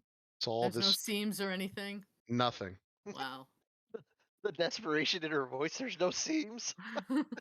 Yeah, no. This is a like. There's got to be a story to this or something. But yes, this is insane stonesmanship. Yeah. That's pretty much what I'm going to be doing the whole time we're here, is just like touching the stone, just letting Yep. everybody know that. The perfectly balanced meal is Gretna licking the rock and Umber drinking the water. Yeah. Oh God. Yeah. And Kiri eating the snow. Yeah. Wait, Yeah. Yeah. wait. Pan is breathing the water. What does it smell like, Pan? Oh God. Portal farts. Jesus. Does Pan actually breathe the water? Yeah, Does no, she? Pan breathes Yep. underwater. It's That's what I thought. Okay, Tritons. you are. Yeah, Tritons yeah, actually that's do. what I thought. That's what I thought. Yeah. That's why I thought it was Pan- so Pan's funny Getting, Pan's getting a that, sugar high. that out of all the people in the group that Shakulu could have challenged to an underwater contest, it was I- the fish. Now here's the one thing that I didn't mention to you, Pan. As you breathe this water underwater, keep in mind that anything within your lungs that would have been it has natural healing properties too. So anything in your lungs, like if you had like a cold, or even if you had like stuff in your lungs, or whatever, it's dissipated right away. But it would have been as you first took your first breath and like this gets filtered through your gills. It is a strange feeling because everything tingles like this. So it's Ooh. strange. But yeah. So is true. Pan gets cured while Max almost drowns. Yeah. That's cool. how it Yeah, works, yeah, baby. Yep. Minty curative water. Interesting. Yeah. Spicy water. Yeah. You all, thinking you more all, like baking soda and you vinegar. probably all privately think to yourself too. It's very, very likely the reason why they don't advertise things like this is because they would get the wrong kind of people in here anyway. For instance, a bunch of like royalty that don't care about knowledge would come in here just for the baths. And this is the only thing you've seen so far, by the way. The baths are just a tiny piece of this, but you start to piece together that you never hear stories about this at Candlekeep, probably for a good reason. You don't know yet because you haven't gone through your thing, but there's probably something to this because otherwise there'd be stories. I mean, just about the bass, there'd be legendary stories. Probably Barge would sing about it, whatever. So there's something to that too. Umbra drinking the bathwater is enough reason for CO to know why this is secret. There would be too many Umbras trying to bottle this shit and sell it. When he Behold. drank Gamer the go bath bathwater. water, did he get that tingly feeling? In his Oh, dome. Divination wizard bathwater. So when he drank the bath water, the only thing that he felt was a strange feeling of like fizziness, but you don't get the tingling like she does when she actually puts it through her gills. But it did taste like normal water. Keep that in mind as well. So Didn't he say that it made his mouth numb or something? no, the only thing is it has that fizzy quality because there's bacteria in his mouth. That's what happened. So when he put it in his mouth and I described it, there is that strange tingly sensation, and then as he drinks it, it's a little more not. It's hard. It's kind of hard to explain. There is something, but it's going through it. But that's on a This is actually very detailed throughout Greenwood, which is awesome. I love it, and it's doing something very specific. So yeah. Yeah, I feel like at this point, um, Co would go ahead and ask Shikulu to toss her a towel, Okay. and whoever is around her, she'd probably ask if they all want to go pick up robes and get drinks before we head to the House of Rest, since we all said we would drink together, but just didn't get the chance to in Kalimpor. Did they say that we could come back here tomorrow, or is this the Yeah, only time we're gonna? we have that little stone, not Okay. slab, but like sliver that says we It's- have unlimited uses. I don't know who Okay, took good. Exactly. Then I Exactly. can come out now, because otherwise I'd be here all night. Yeah. Yeah, sounds good. Yep. You So actually do Max have will 24/7 back up. access to this thing, Gretna. You do have Oh, good. 24. All She'll the be group. back. Yeah. She's Yeah. gonna sleep with just like somehow a chunk of the marble. Just. I will Well, hand this Theo is a only this towel. marble. There's all kinds of stone in this place. I will hand Uh, Theo a towel. Yeah, I'm gonna say that Shakalu didn't understand Sio's hand gestures, and he's like sitting next to a pile of everyone's robes, just like they're right here. You can walk over and get it. Yeah, as soon as Umbra picks up on the message, she'll thank him and will wrap the towel around her, like getting the bottom half of it wet, still trying to like cover herself. Um, and she'll have her tail kind of just wrap around the towel itself so she's not holding it. And as she walks off to go get properly dressed, she will instruct Kiri to try Drone Strike 2. Okay. Umbra's also, when he gives you the text, he's not super trying to hide it, but he's kind of like sleepy, but he still kind of shoots you this like quizzical look. You okay? And she'll tell Kiri to fly 15 feet above Max this time and then drop it. Yep. Yep. Umber, Yeah. you And okay? you notice Carrie is dutifully doing what he's asked. Yep. Good. A good pseudo He dragon. he looks down and he doesn't say or motion anything, but he looks down where the sliver of silver is on you.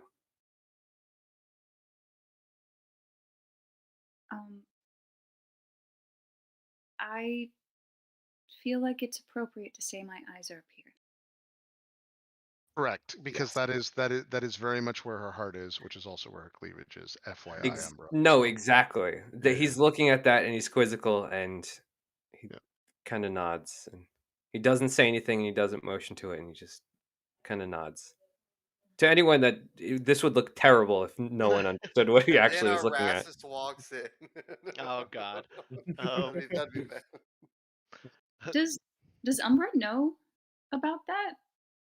Why that's there? Or is he just No. Well, he heard what He's gonna Crick show. said, but other than Right. Ew, Right. fuck. other than what Crick Correct. said, he has Hate it. no idea. But Correct. he's slowly But piecing he it doesn't together. know. He doesn't know. He's going by information exactly. No, that's fine. I forgot if Crix told them about it. I feel like Sia would piece that together and then kind of putting it together that Umbra's not being a fucking pervert right now. At the current She'll, moment. at least this second, not a pervert. She'll kind of just It's not piece an it Umbra together. moment yet. Yeah. Jesus. Mm. Yeah, this is a really weird moment for me as a player. Yeah, she'll piece it together and kind of like realizing what's going on, will turn quickly and leave and try to catch a glimpse if Kiri's able to fulfill his mission. Yep. So he does. I'm rolling now. So he does. He tries to very unsuccessfully but stealthily, like basically very slowly. He goes all the way up and he pretends like he's going to someone else. He does drop into actually 10 feet to try to hit. Hold on. He does release it. Let's see. I rolled a 19. Yeah, I use 22. my reaction to Yep. deflect missiles. Yeah, so you Ooh. take it out. Oh, that's no fun. Yep. So he drops it. He drops it. It would have hit Max, but he just bats it away. He's like, "Oh, Bummy, I tried my best." It's okay. Abort. We'll figure it out. And Yep. she Max will just sort of say to Kiri, try higher next time. Fast forward to a year from now when we're fighting a bad guy. Max is like 2 failed death saves in, and he catches a snowball in the throat. Oh God. Yep. Yep. Max is standing in front of like a toy basketball hoop, and a child just went for a shot, and Max just swatted it away and said, "Nope." Yep. Yep. Yeah, There's Seal an will go old up. YouTube video called Jesus Pwns You. Yeah, Yeah. I thought Sio's gonna go off and get dressed and try and corral the party so we can go get our appropriate robes. Unless they were Sure. brought over, I don't know how long we were actually in the baths. So But that so at get this robes point, and as you guys are leaving, everyone's offered a drink, by the way. As you're leaving though, as you start to come outside, there's already someone from the Uridite shop waiting for you. They must have been waiting since however long this was done to hand these out to you. So it's pretty nice. The service here is very, very nice. Ooh, what's the drink like?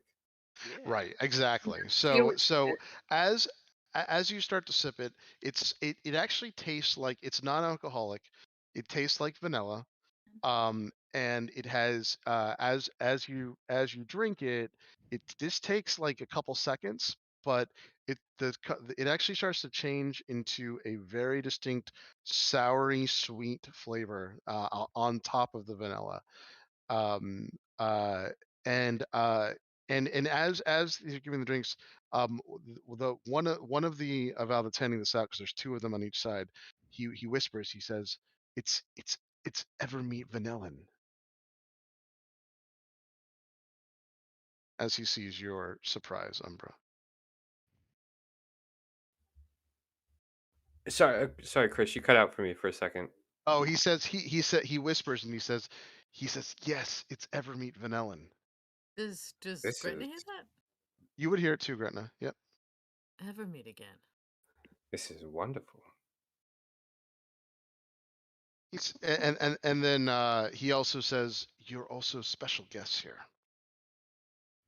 So we've been told. Yes, I mean it definitely feels like that. You've been the most hospitable place I've ever been.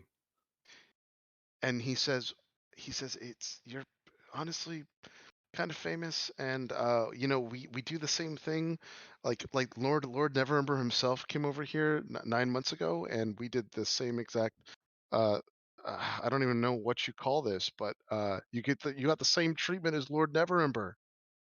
Oh, You can dear tell that the Lord. younger Avowed, by the way, are way less formal. And you've met a couple of them now as well, including the guy that had the long hair that for whatever reason didn't have to shave his head. So, but I'm they're just much g- less informal. Yeah. I'm gonna put a hand Adrian, yes. on his shoulder, and I'll just be like, "Well, I mean, I'll be right don't back. I have to do something. Sure. think we don't have more tricks up our sleeve. We've just begun." Yeah, and his eyes go wide. Yeah. I'm gonna take another sip and walk away. Yep. Max is gonna like fully down the drink and Yep. just kick back in a seat and just do Well, we were all, some slow breathing and then just relax. most of us, or some people, were setting out to go drinking, and at hearing that, Chakalu would very happily follow, and he's following along, just taking his drink over time as he follows them. Yeah, Sia would take one, and after we get our robes, she wouldn't go anywhere to put hers on just yet, but she would want to. Well, we know the House of Rest is sort of the inn situation, but the tavern is the Hearth, which is right next door. Were we told Correct. that? So the house, that's right. He pointed this out. The house to rest is here, the hearth is here, and they are connected right Okay, next door. then yeah. This is the Wait, house quick of binding, question. Was and this is the temple of Ogmar, and this is the granary. quick question. The robes Yep. out front are the robes that we were getting tailored? That is correct. These are Okay. the mother of pearl seeker robes that you got tailored. That is correct. Okay. All right. Upon donning the robe, Max is gonna do a few sort of high standing jumps. Just test his maneuverability, and he nods and he joins up with the rest of the party. Okay. Now, this building that you guys are crossing now, he didn't actually mention this out, but you notice that this is a building of stables. So this building here that you're going next to, there's on the lower end of it, which you can't see on the map, there are 50 stables, all kinds of fine horses and other horses. These are for people that bring in horses from the outside over here. That's where they keep their horses and everything. Sometimes whole carriages are also in here as well. But this is where visitors keep their horses and their carriages and everything else in this But building, this very large building. those are Impressive. regular steeds, right? Just normal horses. So as you start looking through it, they are not. So as you start, if you want to actually go through and look through it, some of these horses, you notice some of them are normal steeds, some of them are war horses, but then you also look through, and some of these horses look like they have incredibly fine bridles until you get to a part where there is literally a griffin here that is parked and just sleeping right now in one of the stables, an actual griffin. You don't know if this has any connection to the griffins that you saw before, but the griffin, the only thing that's weird about this griffin is that it does have reddish feathers with white that's going on. Other than that, though, it's a griffin. And I don't think anyone has ever seen a griffin here up close. No. Tio, as we're walking by, would probably clock it in passing because she would just be taking in like the finer steeds. But seeing the griffin would immediately stop and just go wide eyed with a huge smile on her face and would stay like 5 feet away from the stable, like not wanting to wake it up, but wanting to get Yep. a closer look at it. And they are majestic, imposing, and scary creatures in the sense that it's a powerful, majestic creature with an incredibly strong, sharp beak that could tear you to parts in a second. It looks like. However, sleeping, it is incredibly majestic. And yeah, this would be the very first time Yeah, that I if want you to had look. seen it. Yeah, it's Can I they're see they're it? cool Is it? creatures. Yeah. Am I tall enough to see it? You are totally tall because this is unfortunately this is a terrible representation. So there is a building up top on the second floor, but underneath that building, this whole building is raised up by stilts, and that's where the stables are, and they're open. Um, and they must be that way when you think of everyone thinks about it. It's probably best they are that way because that way everyone from the court in and perhaps even you might even be able to get a room where you can see the stables, but it's so that they are easily like everyone can see that no one's trying to mess with their horse or whatever. So, but it's all out in the open so you can see. So, and there are several different avowed. So there are 10 avowed in robes tending to all these animals. Is That's there one one? thing that you start to look at too. Being a monk yourself, this is almost like a working monastery to yourself, Max. Like there's definitely some structure to this, and hard work is certainly part of that discipline.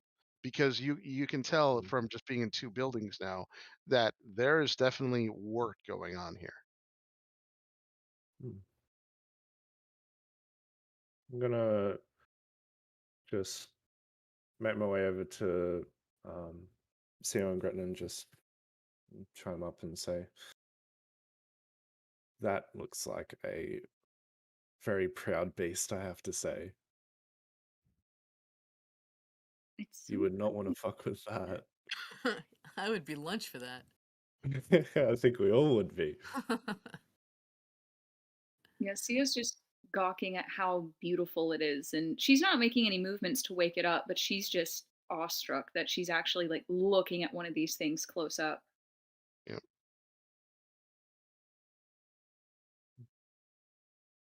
I wonder Who if they'd let knows? us pet it. And as you come up to Gretna, you might notice this before anyone. So this is actually a temple of Agma. So this is Ooh, so knowledge. yeah, so it is Wow. exactly. So it is actually not as considering everything else that you've seen in this amazing place. The temple is actually pretty modest. Next to this is a huge, large building that that you remember him saying this is the granary. Um, and it must be some kind of storage house or something, you think to yourself. But yeah. Yeah, I run over and I look at the temple and I touch the stone again. Yeah, Do my so thing. so this is a modest stone temple dedicated to the god of knowledge.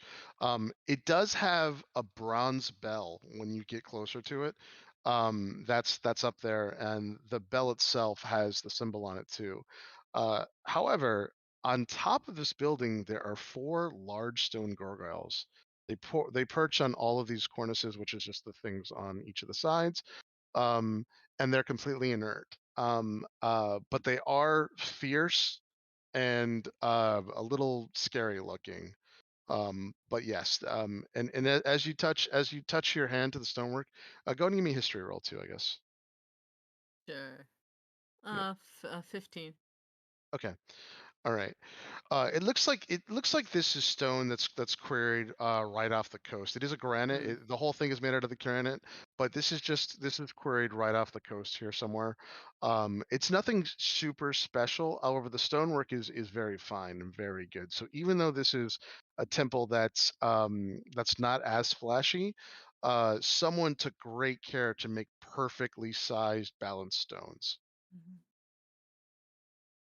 I look back at everybody. Well, okay, I'm done. Enjoying Yeah. But yourself this there, is the This is a Gretchen? temple of temple of Agma. This is a temple of the god knowledge. Agma's the goddess of knowledge, the god of knowledge. So this will be a nice place to come for, well, me anyway. That's fitting. That's good to hear. What do you say we all head to the House of Rest and rest up a bit, get some drinks? I think All that right. sounds that Yep. So does totally everyone sounds want to do that? Yeah, yeah. we'll go do Yeah. that. I See look you All long, right. but yeah, I'll do it. So Yeah. as you guys start to walk past the granary and go through this is a 3-story building. It looks for just like an inn, it actually looks very, very nice. It has it has that standard English Tudor look, but it looks immaculate, like it was just built yesterday. Um, so this 3-story bunkhouse in the Court of Air uh, also has a sign that says Seekers right on it. And if you want, you can go inside. I think that place is for you, Umbra. Yeah, Shakulu, he's getting excited at the prospect of drinks, and he sort of like scurries ahead of everyone and pushes the door open and holds it, and just Okay. after you, Now, like as you open the door, there is a blue effect that goes all the way from the corners of the doorway all the way up. It's a slightly bluish effect. what happens to his arms? If it opens inward, he would have to put his arm in the door. It opens outward. Oh, Yeah, okay, it does cool. open outward. Yep. Yeah. As everyone's passing by, he says, "Nice holding your breath. Did you like that stone?" He just says a little greeting to everybody, like he's And then as you get in, your voice dampens by a factor of 3. So as you were talking going through it, you can hear this yourself. It's quieter in here by a factor of almost 3. Jesus. Yep.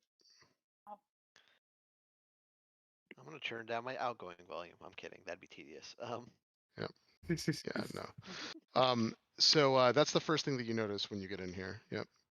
And then there is a monk that's standing at like behind a table, and he looks up at you and his eyes widen, and he sees that all of you have started to come in. All of you notice this. Uh, volume is dampened by a significant amount in here. But however, that blue effect is only on the doorway. And then as you get closer to the circular desk that's there right out in the open, he starts to talk and you can hear him completely normally. And it seems like that effect is off of this space for whatever reason. But he says, "Hello and welcome to the House of Rest Seekers. Chris, I've heard of your arrival and I knew you were coming." Yeah, go ahead, Tyler. Sorry, would I just recognize any sort of effect as I pass through it, just looking at it quickly? Well, you know that this is actually a dampening effect, and it's some kind of permanent spell for sure. But do an Arcana check, and you can try to suss it out. You do have to like stand there and take a second though. Nat 1. Okay. It's just with everything going on and everything, you don't know. You'll have to come back and look at it later or ask somebody. Yeah.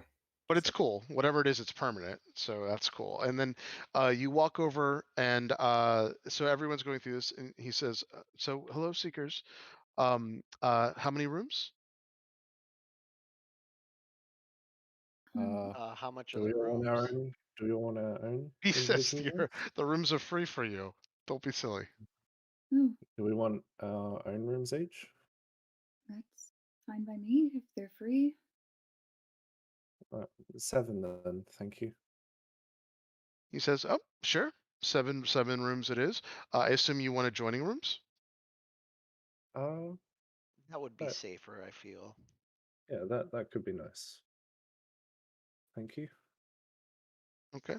He says, "Wonderful. So, he says, so it is getting a little bit late, which is why, as you can see, sound is completely dampened here. We ask that if you do want to have any kind of joyous merriment of any kind at all, you do that across and next to us at the hearth. And then just come back when you're ready to go to bed, obviously. But everything in here will be very quiet. And we hope that your rest is incredibly peaceful. As do we. Thank you. Would you like to go through your orientation tonight, or would you like to wait until the morning?" I think the morning Um, might be best. We do have Morning would some- be good, thank you. Is there a Okay. literature version I can peruse? So unfortunately not, because this is an entire it's kind of like a social contract, if you will.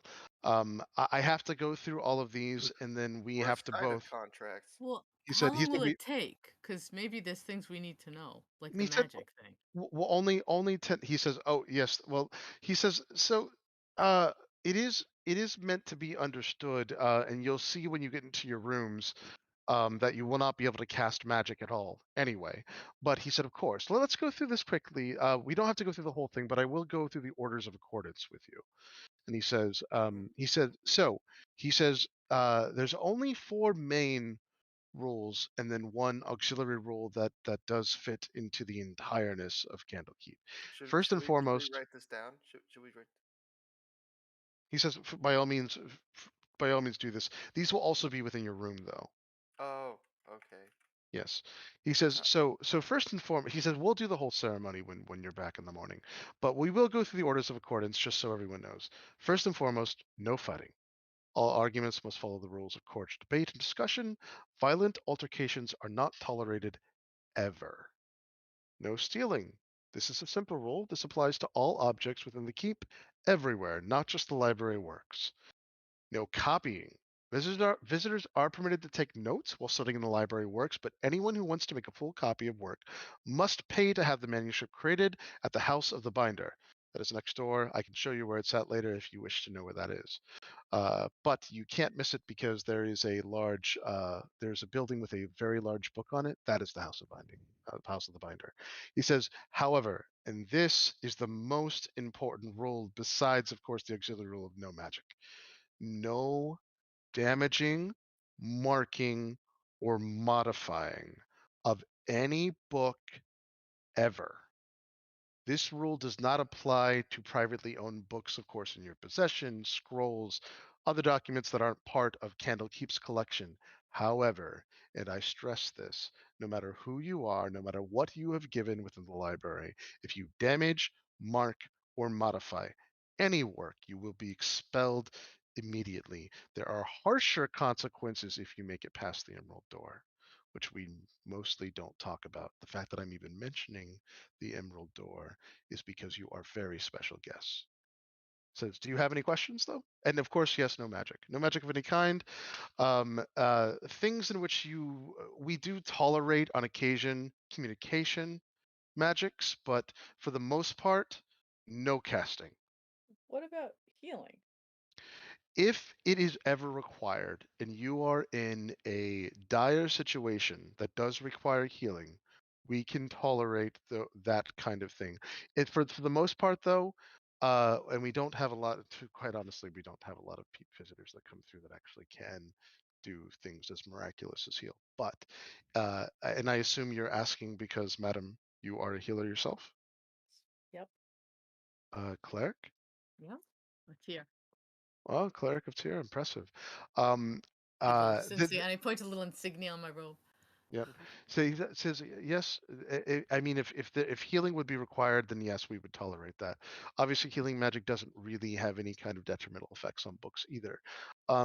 In the worst case that a book is destroyed or damaged by another member outside of your party, we will allow you to use the spell mending free of charge. As a matter of fact, we will probably thank you. However, and I cannot stress this enough, some of the books cannot be mended by normal means, especially the sentient ones. So Oof. so keep in mind that if you ever find, there are many, many amazing books in Candlekeep, some in which are sentient. And yes, I'm sorry this is long, and I know you're tired, and I'm trying to get through it. But keep in mind that if you do hurt a sentient book, God help your soul. Candlekeep does not take that well. Somebody said something about if one of us does something wrong, we all get kicked out. That is generally true. Now there is an appeal process to that, and it is possible for if you can. We would rather just say that everyone gets kicked out, but there are exceptions to this, of course. We're not barbarians. I look over to No, you Rastus. seem mostly wizard. What? If you get kicked out, I'm staying. I would never. That's He says insulting. now I'm there are insulted. a few important things, but again, I can wait until the morning. It's totally fine. I think we have a holistic understanding at this point. I just, Perfect. not to undercut the importance of the rules, but I do understand we will be partaking in drinks this evening and would hate to have to ask you to explain everything twice. Of course, no, of course, yeah. Matter of fact, if you do want to partake in drinks, you are of course allowed to do so. When you actually go next door, you'll see it's quite an amazing place, and hopefully you will have much fun there. We do ask this.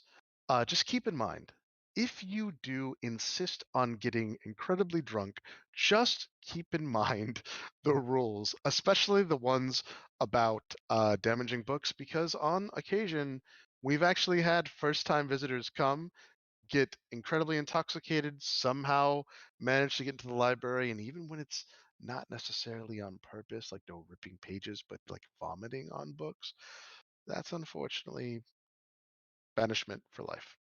Don't worry, I'll keep an eye on them. I don't drink. I'm not old enough, technically. Wonderful. All right, well, have a good night. Yeah. Where do we get our drinks? Umbra is staring daggers at Erastus. It's next door. If you go out here, there's another entrance. This building, even though they're connected, there is no entrance from here. It's complicated for reasons. But if you go back out and go into that entrance, you'll see it's quite a large tavern. Very, very interesting place. Why does everyone keep looking at me? I'm starting to get insulted by it. Well, thank you for your You're service. impetuous, that's all. Thank you for your service. Are there room keys or anything? Yes, as a matter of fact, if you're ready to go up into your rooms here, and he gives each of you a solid, small disc made out of the same white marble that you saw in the pools. Oh my god! Now Retina's these, pocketing and that. he says, I'm these are the holding it like a keys. baby Says, bunny. These are the keys. Now we can get into this more as you go through. Do not lose these keys; they're priceless. And again, remember the stealing rule. But not that I would ever assume that any of you would do that. Of course. I have Also no reason understand to, this: sir. when you leave Candlekeep, even though we'll get into this tomorrow, there is a very important rule. We do not want to attract the wrong kinds of people. We only want to attract seekers of knowledge. We don't actually want the aristocracy just to come in here because we have these amazing things. These were gifted to us literally thousands of years ago, and that's not the point of this establishment. So that said, we ask for your discretion, but we'll get into more of that tomorrow. But yes, these are yes, and he says yes. I don't know if you're aware, but you seem to have some kind of knowingly insight into this. I can tell by your face. Yes, this is Marble from Evermeet itself. That is correct. And he says if you press into them, and he shows you, if you take it uses your body warmth, and sure enough, when you do that, each one has a very distinct rune that goes. He actually tells you. So you're on the 3rd floor, and you are overlooking the stables, and you all you have to do is look for that specific rune, match it up. It's all the way down in the hallway. One of you is going to get a corner room, and then yeah, you just have to match them up. That's where the keys go through, and you just match up the rune to the key, and it'll open the door for you. Each door is arcane locked. Without Can I this s- rune, you can't get Can I in. say that Shakulu got the corner room? Let's. Yeah, you just have to figure that out amongst yourselves. No, we gotta roll it. It's gotta be Oh, random. okay. Okay. I But- mean, Yeah. you could trade. But out of character, if you do decide these are worth at least 1,000, just a small little piece of marble is worth at least 1,000 gold. If you're caught stealing this, you are banished for life. Just keep that in mind. So, yeah. I'm gonna say that Shakulu would want the corner room then, whoever got it. And also, as everyone gets the room, he sort of asks the party like, "So meet for drinks in 15 minutes?" Absolutely. No, Oh, I'm gonna go to excuse me. bed. I'm gonna turn in. Hang on, I'll I'm meet gonna you roll in it. a half an hour. I'm I gonna want to roll a go to the D7. temple. Yep. Wait, So I'll meet you in like a half Before an hour. you, before you tuck in for the night, Erastus, can I just talk to you for a moment? I'm good.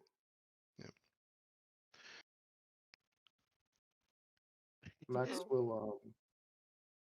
will Wait, just did we sort really of roll for that? Yes, I find my Oh, small oops. pleasures in life where I can.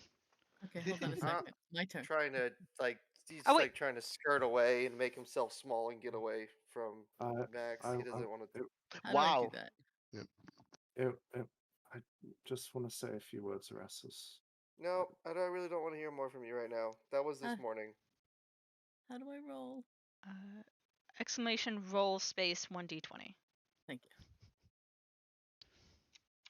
you. Defeated Max will he'll turn away and head into his room.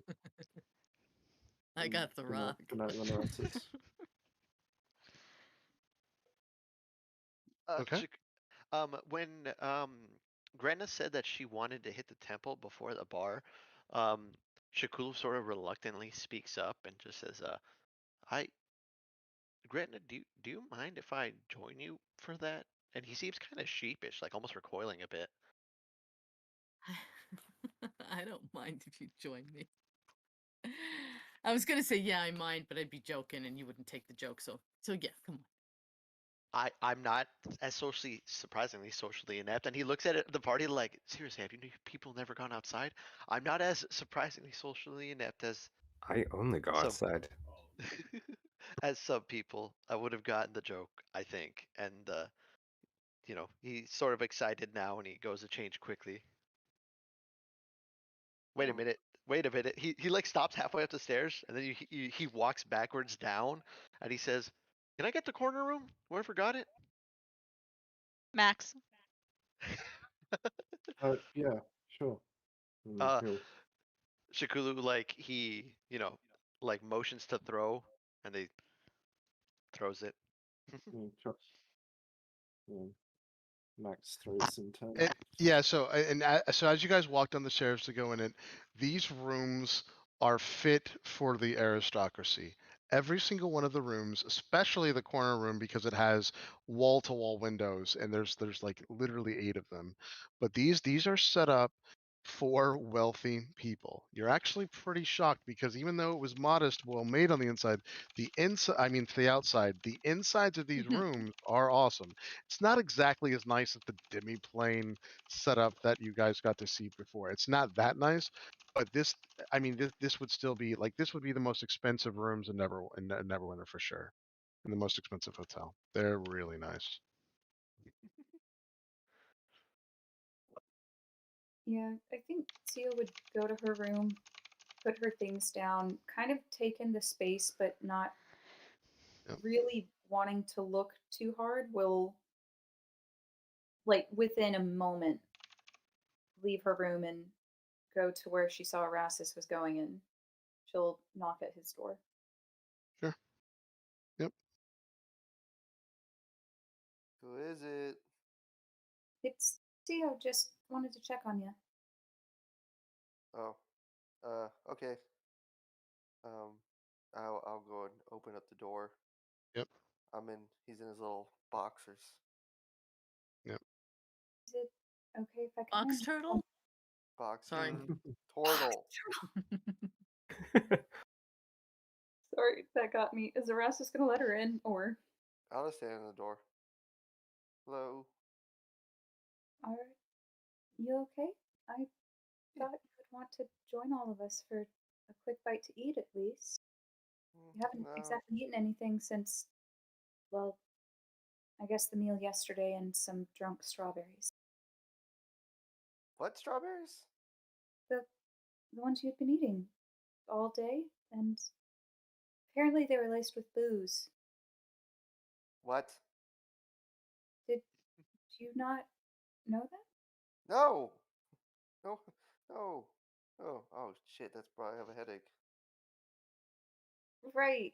Well, I just wanted to make sure you're okay. I know Oh my god, I'm an alcoholic now. you're not an alcoholic. Erastus, He just puts his face in his hands. she'll just gently pat his I head. did crime. You didn't, Erastus. You're technically, what, 50 something? I don't know.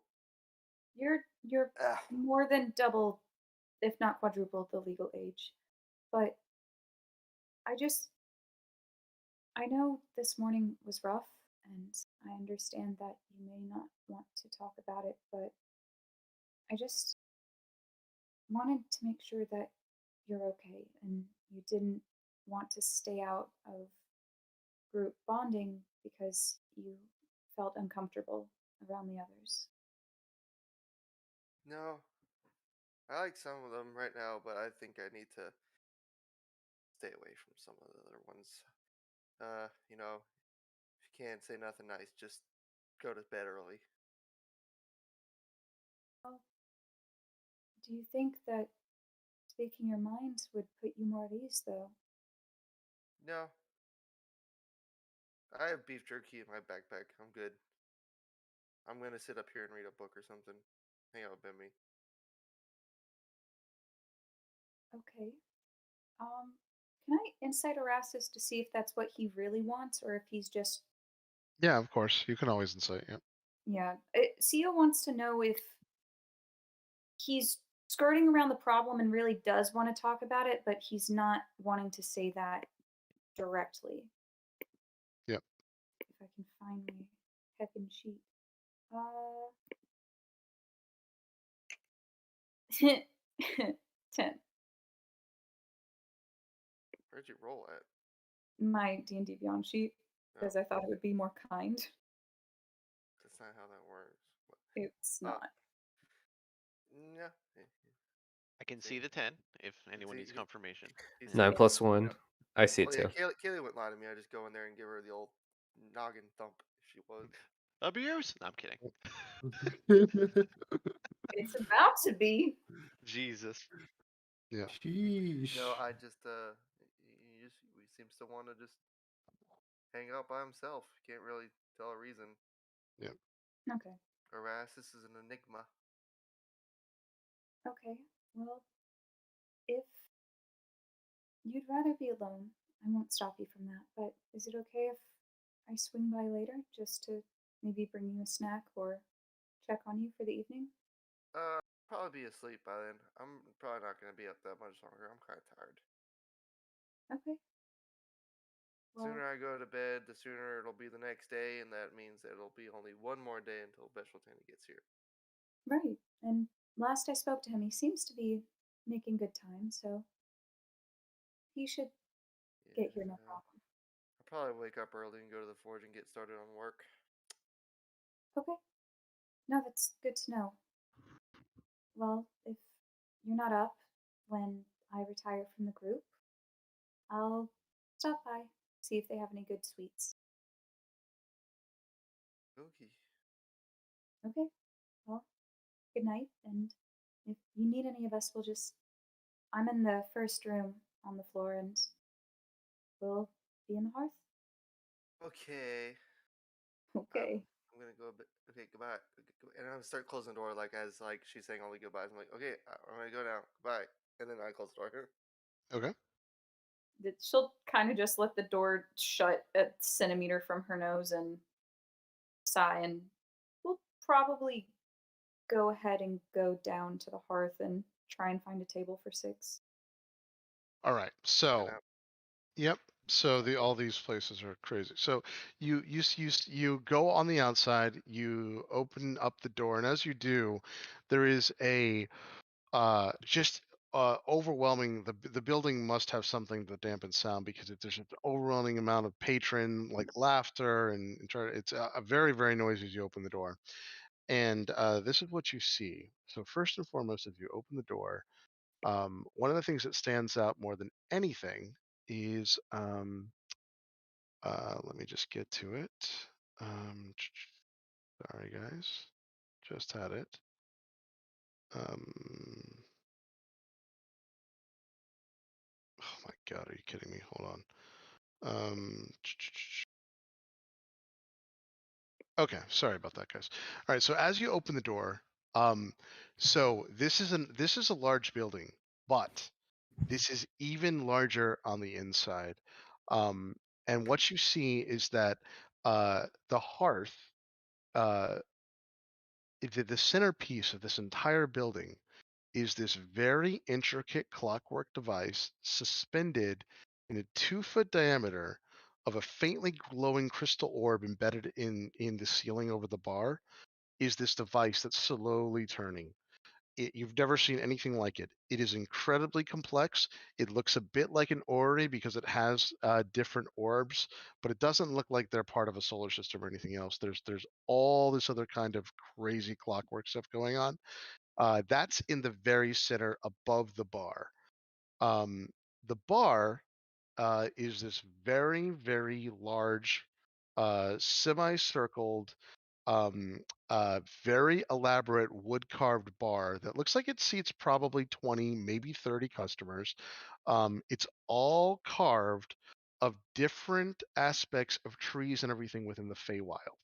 And the reason why you know it's the Feywild is because it has pixies and elves and all these other very telltale signs of these like very whimsical like settings, but it also has a very large like fairy that underneath it in common says Titania of the Feywild. Um, and this is by the way pretty amazing work. It's very very detailed stonework to the point that there's like little tiny like bits like almost impossibly detailed. And that's the biggest plate there too.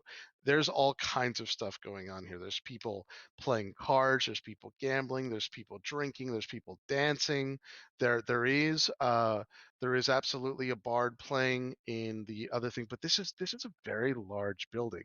Like I said, there's only one bar that's sitting there, but there's just probably 100, maybe even 200 tables, and there's a lot of people in here. There's like 200, 300 people, and the whole building is so large that it kind of almost looks a little empty, given that it's there.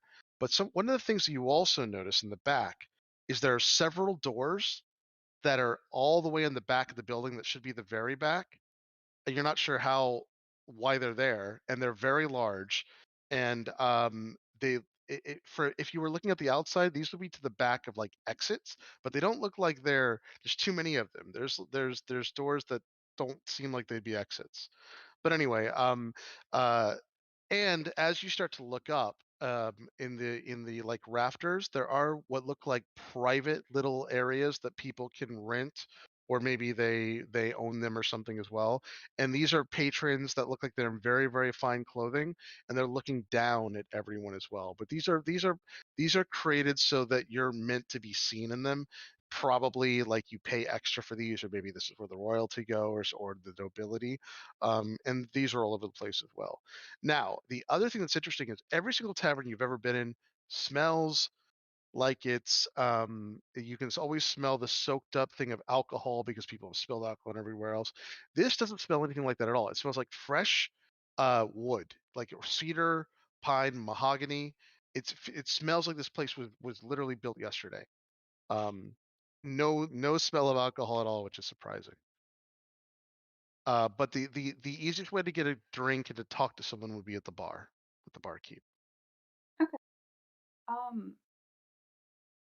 has the rest of the party made its way there, or does it seem like Sio's the first one to kind of I think get? I think Max would be down there. He I was going to say basically I think just the majority of them are there unless they went somewhere else. So yeah, Max just basically put his stuff in his room, grabbed a few things out of his bag, and then made his way down to the inn, to the tavern. yeah. So So Gretna so went if you to guys the temple. Yes. Oh, Yep. Yep. So if you guys want to, you've probably already made your way to the bar then, and if you head up CO, you'll I'll wave. yep. I'll wave over CO. Yep. Yep. Yeah, so there's around 20 people already sitting at the bar, but there's a space for you, CO. And as you come over, you see Max and Shikulu, and the barkeep sees you as well. He hasn't actually got your drink yet, Max and Shikulu, but when he sees CO come over, he stops what he's doing and he says, "What are you all having?" I thought Shakula went to the temple. Oh, I'm sorry, Shikulu did go to the temple, so it's just Max and CO. Is that right? Yeah. Are Pan Uh, and over there? I Oh, would and probably Umbra? also follow Max there. Okay, cool. So it's Max, CO, and Umbra. Okay, so it's Umbra and And Max that Pan. are sitting there, and Pan. Perfect. So so Pan, so all of you go through, and they all start. He's like, so come on, what do you want? Busy night. I'm in the mood for Yeah, oh, something first somewhat time here. Yeah. He says. Yes, Yes. He Can we points sit up. next to you? He points up to that. He points up to that. Geometric, whatever the hell it is, the that amazing piece of machinery, and he says, Vald call it a geometric amplifier. Yes, makes our room bigger than it should be. Magic, yes it is. Those worshippers of Gond, they made this thing. Yes, that's what that is. I get asked all the time. Amazing piece of machinery. Also, yes, the doors in the back. Each door is a demiplane. Just have to pay me to go see them. They're meeting chambers and shrines. Yes, they're amazing. 5 This is gold. the most flippant dude of all time. Yeah, he says five gold to go through and see them. And also, even before you ask, yes, yes, your room key is from Evermead, and no, we don't have any Evermead wine here. And no, we don't have any other Evermead alcohol. It's of course illegal, and we couldn't get in anyway. But what would everyone like? I've got some nice nice ale from Waterdeep. Yes, a bit yes, I am sort the of Zodiac stunned Killer. as he was just cut off before he could Yeah. place his order. He's like, And it's very clear to you, Max. He's gone through this yeah, 100,000 yeah, I times. imagine Yeah. so. Yeah. Well, thank you for that information dump, sir. I'm looking for something somewhat strong. I can't say, Oh, can't dwar- speak for the rest you of the want employees here. you want some dwarven alcohol? I've got some dwarven alcohol. You're gonna pay for that though. Don't exactly know which what do they call them? Fortresses, castle, but you know, whatever. But it's awesome and it's gonna get you drunk. Yeah, sure, Almost why not? it's almost as much as going to one of those meeting chambers, so it's 4 gold, but yeah, Sure. great. I Wonderful. put down 4 gold Okay. on the All counter. right. So he goes back and he pours out a viscous liquid. You can smell the alcohol before he gives it to you. However, when as minute that you put it up to your lips, it actually doesn't taste bad, but it is incredibly strong. It does taste like a mix between an ale and a whiskey, which at the first offset when you drink it is actually a little off-putting, but then you get used to it and you're like, wow, this is actually decent. Not bad. Yeah, but it is Fireball. incredibly alcoholic. Yeah, It's just Yeah. Fireball whiskey. yeah, Yeah. yeah. So Max is just gonna take his time with it for now. Yep. Okay, he says, all right. What do you guys want? Max, Um, I would love it if he talks it all up and he hands it to you and it's just fucking Foster's in a can. It's just Yeah. distilled water. Yeah. I'll have whatever your favorite is, and I'll pay for you to have one on the house as well. Ah, you're gonna okay. All right. He says, let's see. You sure it's anything? Anything? Whatever your favorite is, My favorite's a little expensive, so that's why I'm asking. then 2 of that. Okay, all right. And he goes back and he takes so he 500 sets gold up per glass. yeah, no. He sets up a crystalline vial of clearly a wine, and he puts 2 of them. The only way to get the wine out is you have to actually break the top of the stopper. And he says, all right. He says, before I break this though, I mean I don't want to be insulting or anything, but these are 10 gold apiece. Are you sure? I'm positive, as long as you'll share it with me. Oh, he says, oh yeah, of course. He actually took out 2, thinking Oh, that okay. but Yeah, he'll totally share it. It's fine. sure. No, that sounds lovely. Thank you. Share. He says, okay, and he takes the other one back, and he says, "This is expensive. I'm really surprised, but he does." So this is a very intricate bottle that's made to look like prism crystal, so it catches the light like it does. It's got a purple liquid on the inside, and the only way to open it is there's very spindly little things that you actually have to break off, which he does carefully. And as he does that, he pours half of the bottle into your wine glass, half into his, and he says, "Yeah, this is good stuff." And he says, "But you try it first." Yeah. Tia will smile and nod, and she'll pull out gold to pay him in full, Yeah. and she'll do a sip, Okay. having Max is gonna take a sip with CO of his Okay. drink. Yeah, and it tastes so it has a very distinct blueberry flavor, but it's clearly alcoholic, and it also has a really subtle, nice like sweetness to it. It is sweeter than normal wine by far, but it's very good, incredibly good. And he says, "What do you think?" it's lovely. It's honestly the nicest I've ever had, and He you just says it'll creep up on you really quickly though, so just be careful. But yeah, then I'm glad we're sharing this. yep. And he pours and he takes a sip of his glass too, and he says, "All right, next." And he looks at you, Umbra. I will You've also got to try do. some of this dwarven mead. I'm gonna Said. point to the mug that Max has, and also I think 1, 2, 3, 4 of us, 4 shots as well, a round of shots. All right. He says, absolutely. And he promises that he gives you the Dwarven Ale. And then he says, anything in particular with the shot, or just want me to take some whiskey out, or what do you think? Surprise us. I quite fancy gin. Okay. He says, yep, I Oh, do. come on. I do have Let gin. the man surprise us. Well, I mean, what do you have? I know nothing of this place. He says, well, I mean, if you want, here's the thing. I mean, you all are clearly have some money here. He says, by the way, your ale's 4 gold, sir. But I will pull it out and give him 4 gold. yeah, which is literally 400 times what normal ale costs, Umbra. Just so you know. But yeah, so it's 400 times what costs normal ale, and so he That's a $600 beer. yeah, and so he says he says, well, I mean, if you want, I will surprise you. I've got some really good stuff. It's very exotic. You want to try something exotic?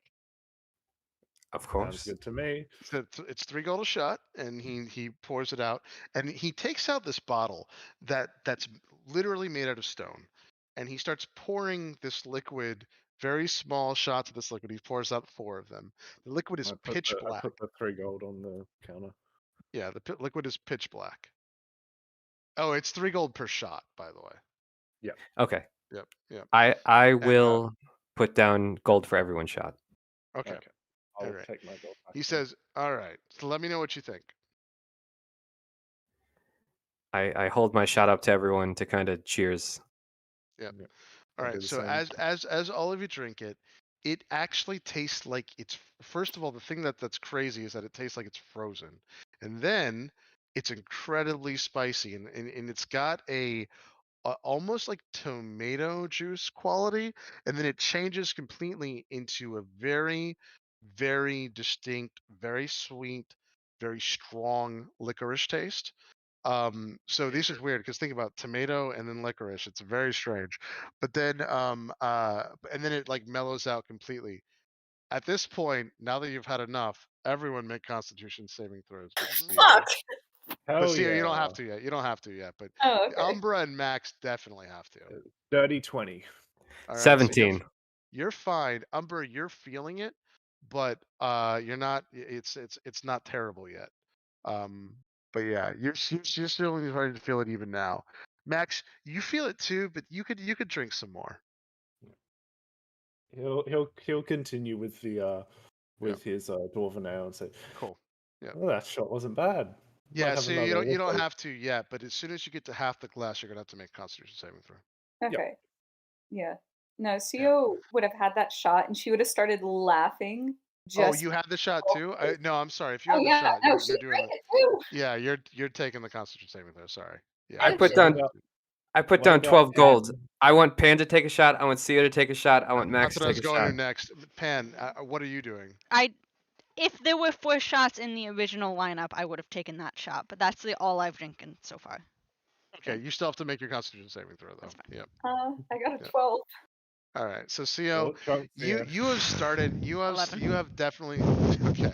So Pan, you also feel this too. You're not Pan. You're not drunk yet. Sio, you are, because you've also had the wine that you have. But Pan, you're tipsy. Sio, you've gotten past the point of tipsy. You've just lost your inhibitions. You're not like sloppy drunk, but now you know that if you drink more, you're either at your limit now, or if you drink more, you could get into the point of getting into like serious drunkenness. But for now, you're doing good. Yeah. Then yeah, Sio has had drinks before, but she's never been drunk. So I think she knows this is towing the line of her Yeah, comfort zone. she So would. she'll kind of Yeah. hold off for a little bit. Okay, that's fine. That's totally fine. Yeah. Now, as you go through this, there are a couple different things that, as you guys have been in the thing for a while, there's a couple different things that you're going to notice. First and foremost, sticking out like a sore thumb, in not it's that they're not actually that far from you, is an ogre. Normally, ogres are not in taverns or anywhere with polite sight. Matter of fact, most ogres are pretty vicious and somewhat cannibalistic. So, but there is an ogre in here. The ogre's wearing a headband and sitting by himself in a corner, reading a book. So that's strange. You blink your eyes, Sia, because you're like, "Oh, am I really seeing this? Like, this is nuts." So there's that, and he stands out like a sore thumb. You also now notice that there are 2 little mechanical things walking around, and they're like little automatons walking around. You've never seen anything like them, and they look like the circular one with wings down here. Oops, wrong one. Hold on. Here. It looks like the circular one with rings there. Ooh. They are walking around the tavern. They look completely out of place. He doesn't have a sword in his hand. But yeah. Yeah. Other than that, it's a mix of all races. There's elves, Eladrin, humans, orcs, half orcs. You say another portal? There are no turtles. There are no Glorious. turtles, but there are many other. There are genasi in here too. No other Ooh. turtles. Yeah, we're only gonna meet the one other one. No. Yeah, I think Tio would have looked around, and I feel like since she's walked in and kind of like taken in the atmosphere of a tavern, which I feel like the last time she was in one was her family's years and years ago, she would just have like this little pleasant smile. Like she looks genuinely Yep. happy. Yep. And I If, think if she. Ooh, I was what's going up? to say also one of the other things that you can do while CO's going through this as well, if everyone wants to, they can actually at this point, if you're looking around, just give me a perception check too. Let's see how well you can dig into this. But go ahead, Sue. So if I'm drunk and I try to make a check, is that at disadvantage or is there? Make it a normal for now. Don't worry about disadvantage for now, and then I'll tell Okay, you because it does warp it. Yeah. 22. All right. 3. Cool. Yeah, that's about right. Okay. So CO, you're looking around, but you're having a great time, and everything's kind of blurring together, and you don't really notice much besides there's an ogre. You still see that. Um, 22. Anybody else get above a 20? Nope. Nope. All right. So Umbra, couple things you notice right off the bat. First and foremost, there are at least 4 tables playing Three Dragon Ante. This is a game you've read about. Very high stakes Three Dragon Ante. The other thing that you notice is that it's very clear as as these waitresses are coming around and serving drinks and stuff. It's also very clear that the hearth also doubles as some kind of brothel. And the reason why you know is because sometimes they will actually pay a waitress and walk off with her in a room. And you can tell from the subtext this is both. The other thing, that you notice is that um, it, many people here seem to have a decent amount of money. They might not be throwing around 4 gold on a beer, but even from the stakes of Three Dragon Ante that you're overhearing, it seems like there's lots of people with money. Lots of nobility have somehow made their way to Candlekeep for a reason. However, one of the things that does stick out in your mind is that you actually overhear um, men talking about uh, literally like getting away from the Zentarum all the way on the cable, but you don't really hear what's going on with that. Like they're like they had some kind of like scuffle with this entire on their way to Candlekeep.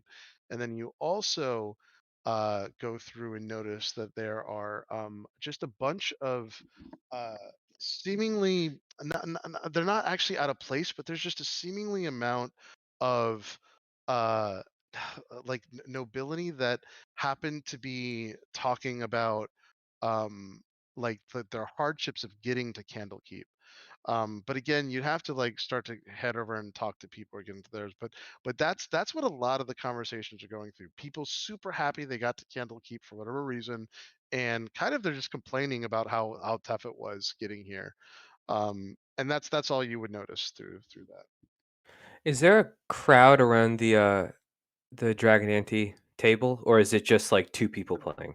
There's 4, but there is a crowd around the one that has the most money on it. So there's 4 tables where they're playing Three Dragon Ante, but the one that actually has a bunch of money and everything, yeah, there is. There is a subtle crowd around it, like 10 people or so watching it. All right, I'll probably still sit at the bar, but I'll spin around and watch that table a little bit and just watch him play. Okay, sure. And I'll sip my Max beer. is gonna look at CO and comment, "How you holding up there?" As he takes another sip of his drink. She'll have been looking around just with like this blissful little smile on her face, and she'll turn back to you, and you can tell she has like one of those drunk blushes on her face. but she'll throw you a big Mhm. smile. I'm having a great time. I think the last time I was in a tavern was my family's, now that I think about it. And she'll kind of like get this glazed over look and then immediately like push herself onto the bar. Like I'm imagining it's like Co at one end, Panda at the other. And she's like pushing herself up on the bar slightly so she can talk around Max and Umbra. Yep. Pan, didn't I promise you a dance back in Calimport? Oh, I think everybody agreed to have a dance. Okay, so we I wait believe for the so as others. well. So do we wait for the Is others? Erastus going to be joining us?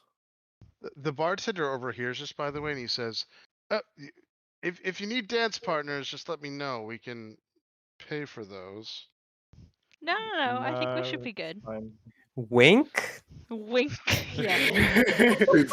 The bartender says wink. Yeah. Is there like music going on?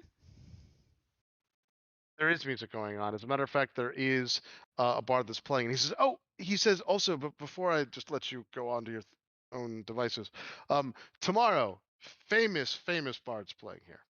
You're gonna have to get here though at 7, but yeah, very exciting. Who? Jarlaxle. Yeah, Yeah. the world famous says, bard Jarlaxle. He says you may or may not have heard of him. He's pretty famous. His name is Jared Lipkeep, Jared Lippeak, something like that. But he's really good. We paid a lot to get him in. Sorry, just Oh. he said he's the world famous bard and then could not get the name correct. That's correct. That is what happened. Yep. Oof. What is that? Is That it? Wolf's band? It's like cold plain. Yeah, Cold- the world cold famous something? singer Cheer. Yeah. I love I love Freddie Mars. Oh, Freddie Mercury. That was it. Yep. Because, but I mean, I know the establishment paid quite a bit to get him here. I've never heard his stuff, but he's very, very famous. Oh, definitely. I would Check him out. love, yeah, I would love to I would love to hear a world famous bard play. He says that, yeah, it's going to be exciting. Hopefully, we'll see. 7 what he does a.m. for you said? business. Yep. 7 p.m. No, 7 p.m. 7 p.m. Okay. Yep. 7 p.m. and he'll play till close. Chris, real quick, what do the rooms look like? The rooms that are what do you mean? Like the room I'm currently in. Oh, gotcha. Yeah. So the room, the room that you're currently in is incredibly nice. So what it is it's this very, very large, around almost 1,000 square feet room. It's got a very fine bed. It's a poster bed too. It's got a very fine poster bed in it, and then it's got hardwood floors. But it's also got each room has these 2 gigantic armoires that are also fashioned out of like they're like Feywild settings, and they're really immaculately carved. But there's also just a ton of like just finery throughout this entire thing. All the furniture is expertly crafted, and you also see it's as if the room itself has been like almost like staged. Like when you walk into an incredibly nice house and like everything is perfectly placed, that's how the rooms are set up as well. But they have a bed. They do have a small like place where you could prepare food. It's not a kitchen, but it's just a place where you could like prepare food and actually like entertain guests. And there is no actual the only thing that's here is there is like a place to use the restroom, and they do have it is actually they do actually have, because of the you wouldn't know this until you like go through and look at it, Erasmus, but because they actually have uh the worshippers of God on this, there actually is like indoor plumbing in this building, so it's very, very nice. So there's a bathroom. Okay. No shower, no bath, but there's a restroom. Okay, that's all I was wondering. Thanks. Yep. Since we already did a little scene switch, can we check in on what's happening at the temple with Grand Engine Yes. Kulu? Yeah. So, all right. So you guys walk over, and you notice that when you open the door, This place is not exactly what you suspected. So, 3 of those little creatures that I just posted in there, the circular ones, they're actually the ones tending to the temple itself. But inside the temple, in the middle, is something that looks like a giant orrery. And each of the globes where an orrery would have planets are actually gems. One's a giant ruby, and it's a circle. One's a giant emerald. There are 5 of them. You don't know what they represent, but they are all moving around. And these little things are actually like doing some kind of maintenance or doing something on it. Um, as you also walk in, the entire building on the inside is wall to wall gold. Which is a little surprising to you. Um, Oh, so as it's wall to wall gold, at the end is this altar that's made out of some other silvery metal. um and then there's this thing of glass that goes through, or you think it's glass, it could be crystal too, that serves as like the altar top. And then there is a man that's sitting there. He's an older human man, and he's sitting there just behind the altar reading a book. And he notices that you come in. He says, "Oh, come inside, please come inside." So are you followers of oh, Gon? Are you followers of Gond? Followers of Ogma, perhaps? Followers of Shakola, I don't know what you're a follower of. I'm Um, a follower Tyr, but him. He says, of yeah. course. He says, I see the symbol now. Tyr, yes. Come closer, come closer. As they approach, Shakulu has his hands together and he's twiddling his fingers. He seems legitimately terrified to be in here, and he manages to eke out, "M- Magubliet is my people's god, I believe." Magubliet, yes, I've read. He it's interesting because most people think Temple of Agma, they think of um knowledge, and knowledge is part of it, but we're truly, Agma is also a god of craft. And I see that, most people don't actually ever come in here, and I'm very, very happy to have visitors. Are you interested in maybe learning a bit about Agma? Yes, that would put me at ease somewhat. Is this place like this normally this ornate? So, temples of I don't Agma, think so.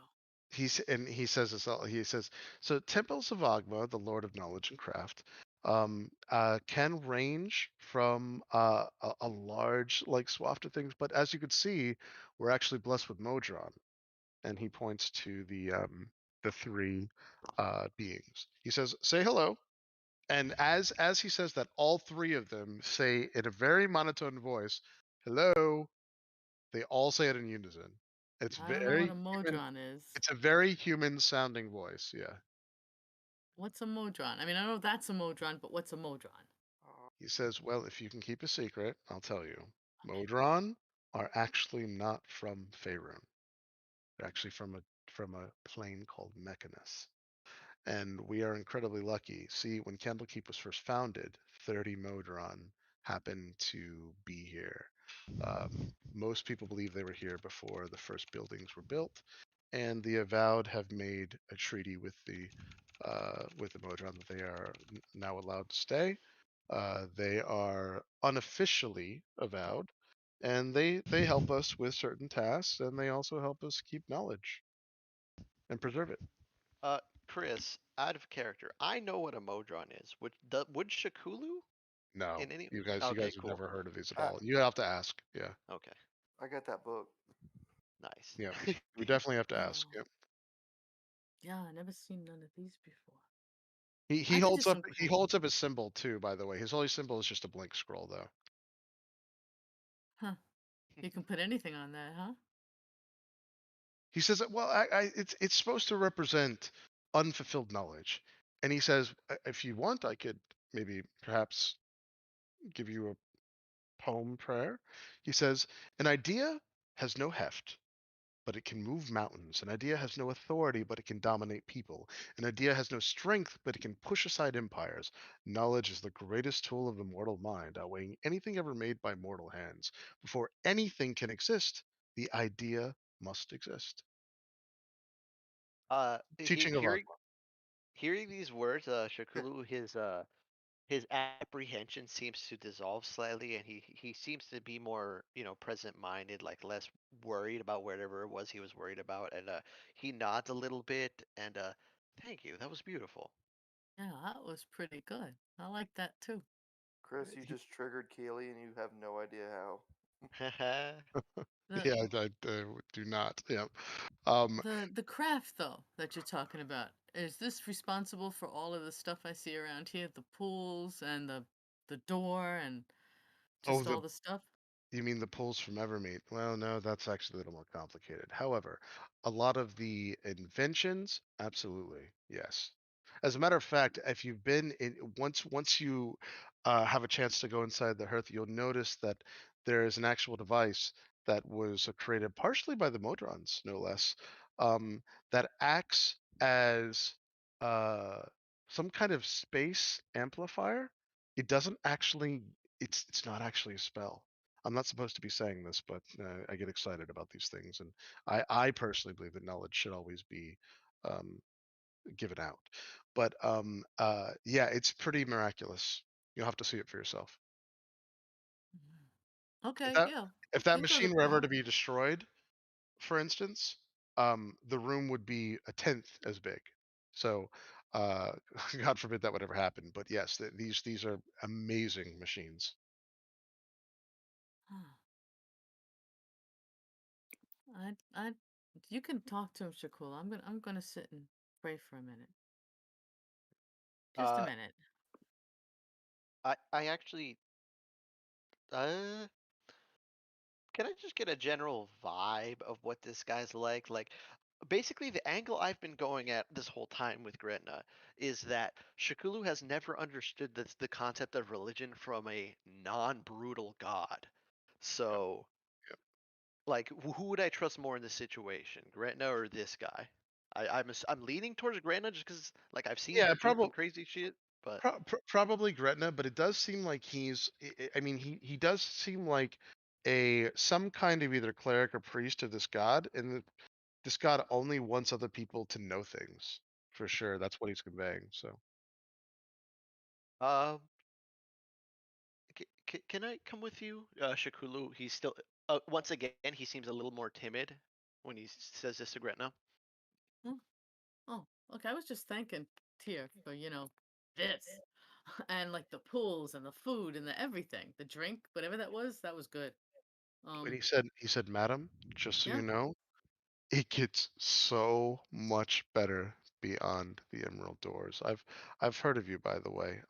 This is he said, don't take offense to this, but this is one of the very first times that a hobgoblin has actually breached the doors of Candlekeep anyway. So you do stick out like a sore thumb. I'm just letting you know because I figure it's fair that you should know. But I will tell you this: if you make it past the Emerald Doors, oh, this is nothing. I'm gonna You make it have past the Emerald you Doors. have he says you have no idea. You think these buildings are something? Just wait and see. Hmm. I whispered to Shakula. He called me madam, and you're a sore thumb. I mean, have you heard the stories? And Shakulu like shakes a fist jokingly at the priest, and he says in a joking manner, like, "And many more will follow in my wake." Well, he said certainly let's hope so. I mean, I'm all for to be honest, I actually wish there was a little more um let's say just more people in general that could breach the Emerald Door. We get 2, 3 a year, if that. So I'm rooting for you. Well, they said something about you have to. They look into your soul or something. Well, I'm not worried, but I know some people might be. it's actually really just set up to see if you have any intention of destroying anything within the library. If you do, don't go. To be And honest, only two or three people don't have an intention. No, that's just it. You have no idea how lucky you are. Most people think this is Candlekeep. Most people don't even know there's anything beyond the Emerald Door besides administrative buildings. People actually believe that yes, that that center of prodigy over in the corner there is our main library. It's a ruse. It's not. It's not even a tenth of our main library. The real library exists beyond the Emerald Doors, but you have to be invited to even get a chance to pass those Emerald Doors. Lord Neverember himself has not passed those Emerald Doors, and he was the most famous of our visitors just eight, I 9 months hear ago, I a believe. lot. I learned a lot about this Lord Neverember thing. He That's must have because been a he big came. deal when he showed up. Well, he came and was a little pompous. A lot of people actually didn't like him very much, and so that's.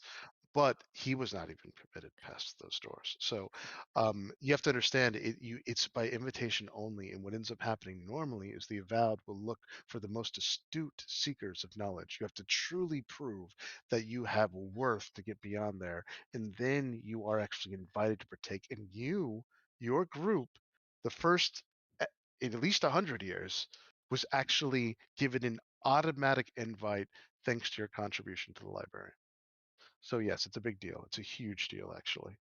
But I cannot stress this enough. There are things beyond that door that matter of fact, I know I'm not supposed to just tell strangers our secrets, but I'm going to. Um, uh, there are literal things there that the avowed don't even know about. No one's explored everything beyond that door. I have heard, I have literally heard that there is a Mythlar under our building, which actually powers the shield that we have, which I What was that actually called can't go again? into. It's a Mythalar from an ancient Netherese artifact. It's partly what Yeah. powers it's partly what powers the thing that protects us. But there's so much more. Oh my God, there is literally a ghost dragon that I have spoken. It's like I really shouldn't be going into some of this stuff, but it's absolutely unbelievably amazing. Beyond those doors, I just let's hope that you are able to admit entrance. Some of the most powerful, most famous people in the entire world have been back there too. So you'd All be you in have good. to do is prove that you're not going to hurt anything. That's exactly right. That is one thing the doors will do, by the way. If they see any intention of you going through and destroying knowledge or books, they not will not only banish you, they might actually permanently get rid of you. I know that's Hmm. not very fair, but the Avowed kind of have their own code when it comes to these things. And if they actually believe that you would destroy or purposely hurt knowledge in Candlekeep, well, you're not actually allowed to leave. It's actually a I'm death sentence. So, I'm not worried about it, and I just touch my insignia. yeah. Yep. Huh. Shakulu, after that conversation, is sort of like hanging over Gretna's shoulder and says, "So we pray now."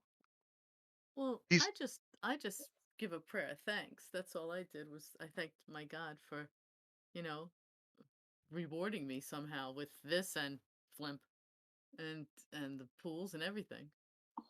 He says, and he looks at you and he says, "Are you actually looking for a deity to worship, or are you set with what you have?" Is he talking to Uh, me or Shukula? Okay. No, he's talking to Shakula. He's talking I to had yeah, a feeling. I felt that. Shakulu, he for some reason looks over his shoulder and like looks around. He like scans the room, like shot. I really hope I don't have to roll anything. Are we being followed? Oh, you want to do a perception check? Yeah, go. Yeah, Just sure. do a perception check just to see. I mean, if you're looking to see if you're followed, definitely do a perception check. Oh, okay, natural 2, so it doesn't matter. Well, 6 total. well, here's the thing. You do look around, and all you see right now are the Modrons that are in here, the Modrons that are in here doing things. Gretna, yourself, and then this priest. So it looks like the coast is clear. Nice. Shukulu leans in towards the priest and he says, can I do that? I was born under the rule of Maglupi. I could just change?" Well, you could certainly also follow Agma, and you could actually go through our quest for knowledge. And yes, you could worship Ogma is a deity, yes. And by the way, if you now the one thing that I'm not an expert in, I'm not actually an expert in your um, physiology. And if there is anything that does tie you to your god, kind of like the Drow, which I do know a little bit about, then what I would suggest is that get admittance into the Greater Library. Anything can be found out. As a matter of fact, I have heard mystical, miracle-like things can be found out about people's races and other things back beyond those doors. So if you have any worry or any or if you want to know for sure that nothing bad would happen to you if you did worship Agma, well, the answers are beyond the gate there. Right, right. It's best to check first. But from what I understand, no, nothing bad would happen to you. I don't know nothing about Magoob yet. I want to find out about him. Shukul, you can tell me that, right? I could tell you some things. I'm not sure if you would enjoy finding them out. You've seen our group. Seriously. Yeah, that's a good point. That yeah, that's yeah. Whatever you want to know. In fact, over drinks. Okay, let's go. Thank you. I'll be back. And maybe him too. I don't know. All right, wonderful. Yeah. All right, and at that we will stop it for the night. It's 10:30. Just keep in mind, this is. I mean, we've gone through 3 buildings. There are, God, there's at least 100, and there's actually even way more within the Court of Air. If you guys do get back into outside of things, it's even way more detailed than this. There is actually quest, combat, everything that you could imagine within Candlekeep, but again, a lot of it gets drowned with details like we've just seen. So this is something you kind of have to enjoy to be able to go through this because all of it's incredibly detailed. When we're walking back, I just want to ask Shakula one thing. Yep. At that dinner the other day in Calimport, I heard Max say something about eating that person and he tasted good or something like that. You heard that too? Did I hear that right? Oof. Shakulua, I'm gonna say if that's cool with you, Chris, that they're like outside in the like city proper and walking around. Yeah. Like You're I'm whispering to him as we're You're in the walking to the hearth. You're in the saying Court it of Air. but quietly. The Court of Air, yeah. No, as Gretna says this, Shakulu's like he stands up somewhat more rigidly, like he's not relaxed anymore, and he stops walking and he puts a hand on his chin and he looks at Gretna and says, "I've been trying to keep business out of my mind because we said we would relax, but that seems impossible with you people. No offense. Oh, okay, sorry, but I just No. want to know if I heard it right. That's all, and then I won't say no more. No, this is important. I feel like I can trust you the most out of anyone here. Not knocking them, but they don't seem to have an idea of what they want to do. You seem somewhat to. Yes, demons are bad, and something should be done about that. We both heard that. That might have to be dealt with at some point. Max seems to have the intention to do so, but you've stated many times, and I don't think anyone else received your statements, that we can't be 100% sure if that's Max talking when he says that or the creature lying.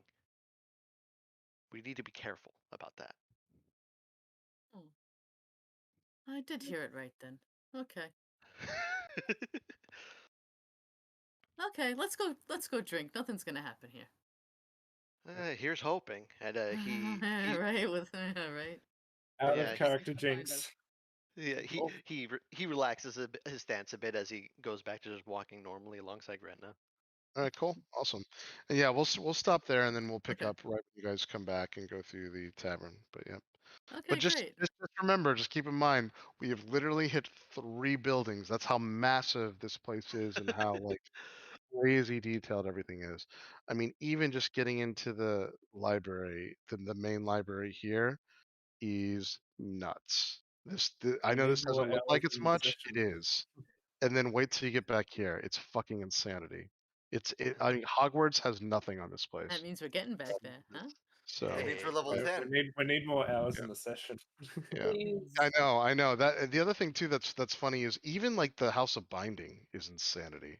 It's awesome, but again, you remember like So the Greenwood. House of Binding is next to the brothel. Is that what that's happening here? Okay, got it. Yes, Great. the brothel is actually the tavern, which is also very interesting and also something that Greenwood wrote. But the cool thing about this is some of this I did expand on. Some of this is there is actually my own stuff within Candlekeep too, especially the underground, because Candlekeep is more than just the top.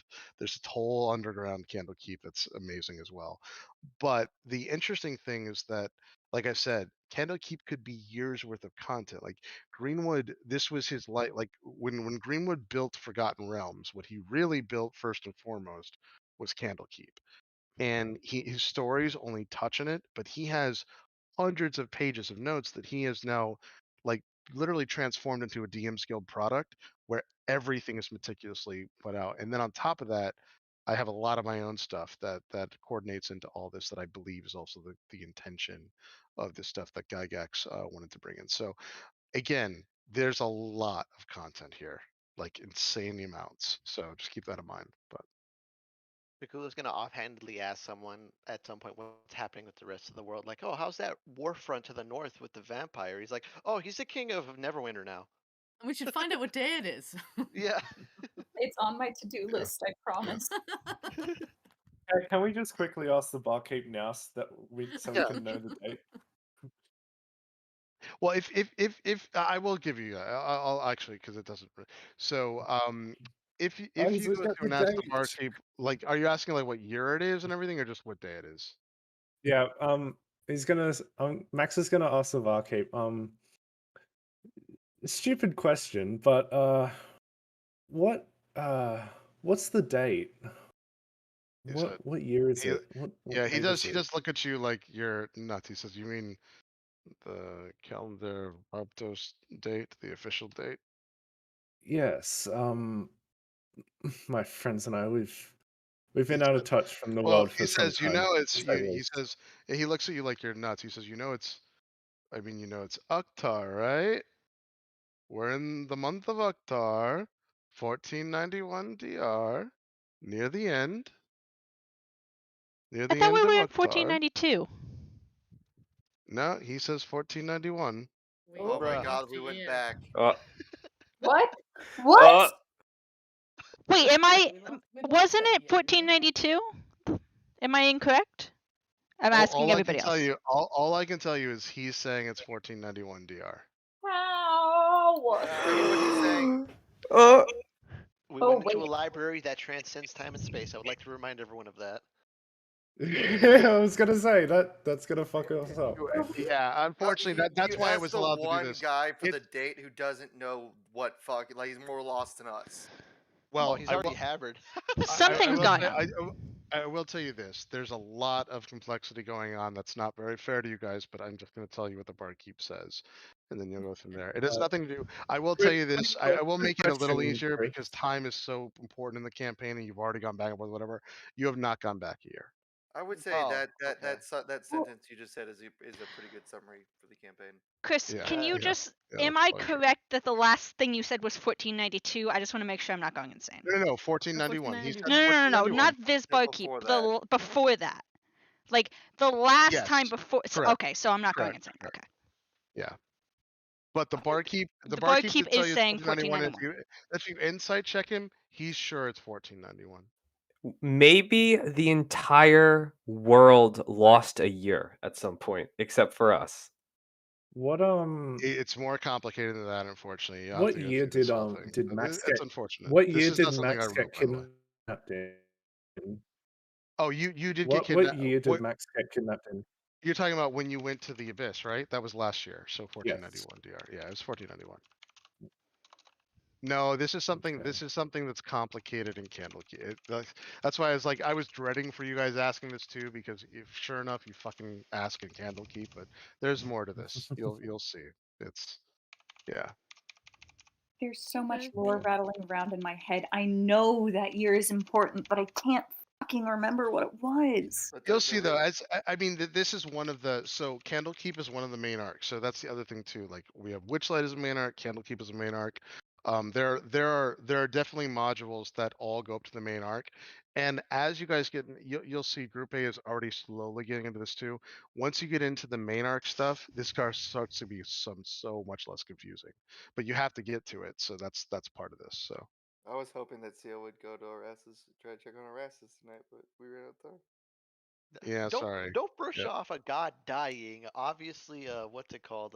Curse of Strahd is a main arc too. Well, of Or am course I it is. wrong? No, it Okay. is. The only thing is what you don't know is that uh Curse of Strahd is a dead end when you fail the module. I'll just put it that way. So I mean, it makes sense. Jesus. yeah, Kill the so god. yeah, and yeah, you'll see. You'll see. It all rolls up and you'll see how this all goes. It's by the way, I am in talk just for transparency, I'm actually in talks right now with the DM of Nerd Botchery. Don't know if that's going to go the way that I'd like it to go. I mean, he's willing to do what I'm asking. I just don't know yet if it's possible. Like we're still talking about it. I might end up having multiple DMs if I can actually coordinate this properly so that we can have more groups up, like 7, but that all like fit in, so you could actually have one for like every day. The problem with that is the logistics of coordinating. I also you'll see if this ever gets up and goes through it, I'll get that going. But the main problem is he's actually pretty good on the 3.5 stuff and the second edition stuff, so I'm not concerned with that. The only thing is that like he doesn't really in their current campaign he doesn't actually care about the years and stuff, so they're like in 1377, which makes no sense. They're like, so anyway, I'm seeing if I can somehow reconcile that and go through that because I don't know. We'll see what happens, but that is a possibility. The Nerd Botchery DM might join forces with me. We'll see. So Amazing. Wow. we will see. Yeah. But yes, like I said, this is there's a lot here, so we'll see. Yeah, sorry, Amazing. Erastus. We'll do that next session though. We'll go through and do all that next session and go through it. So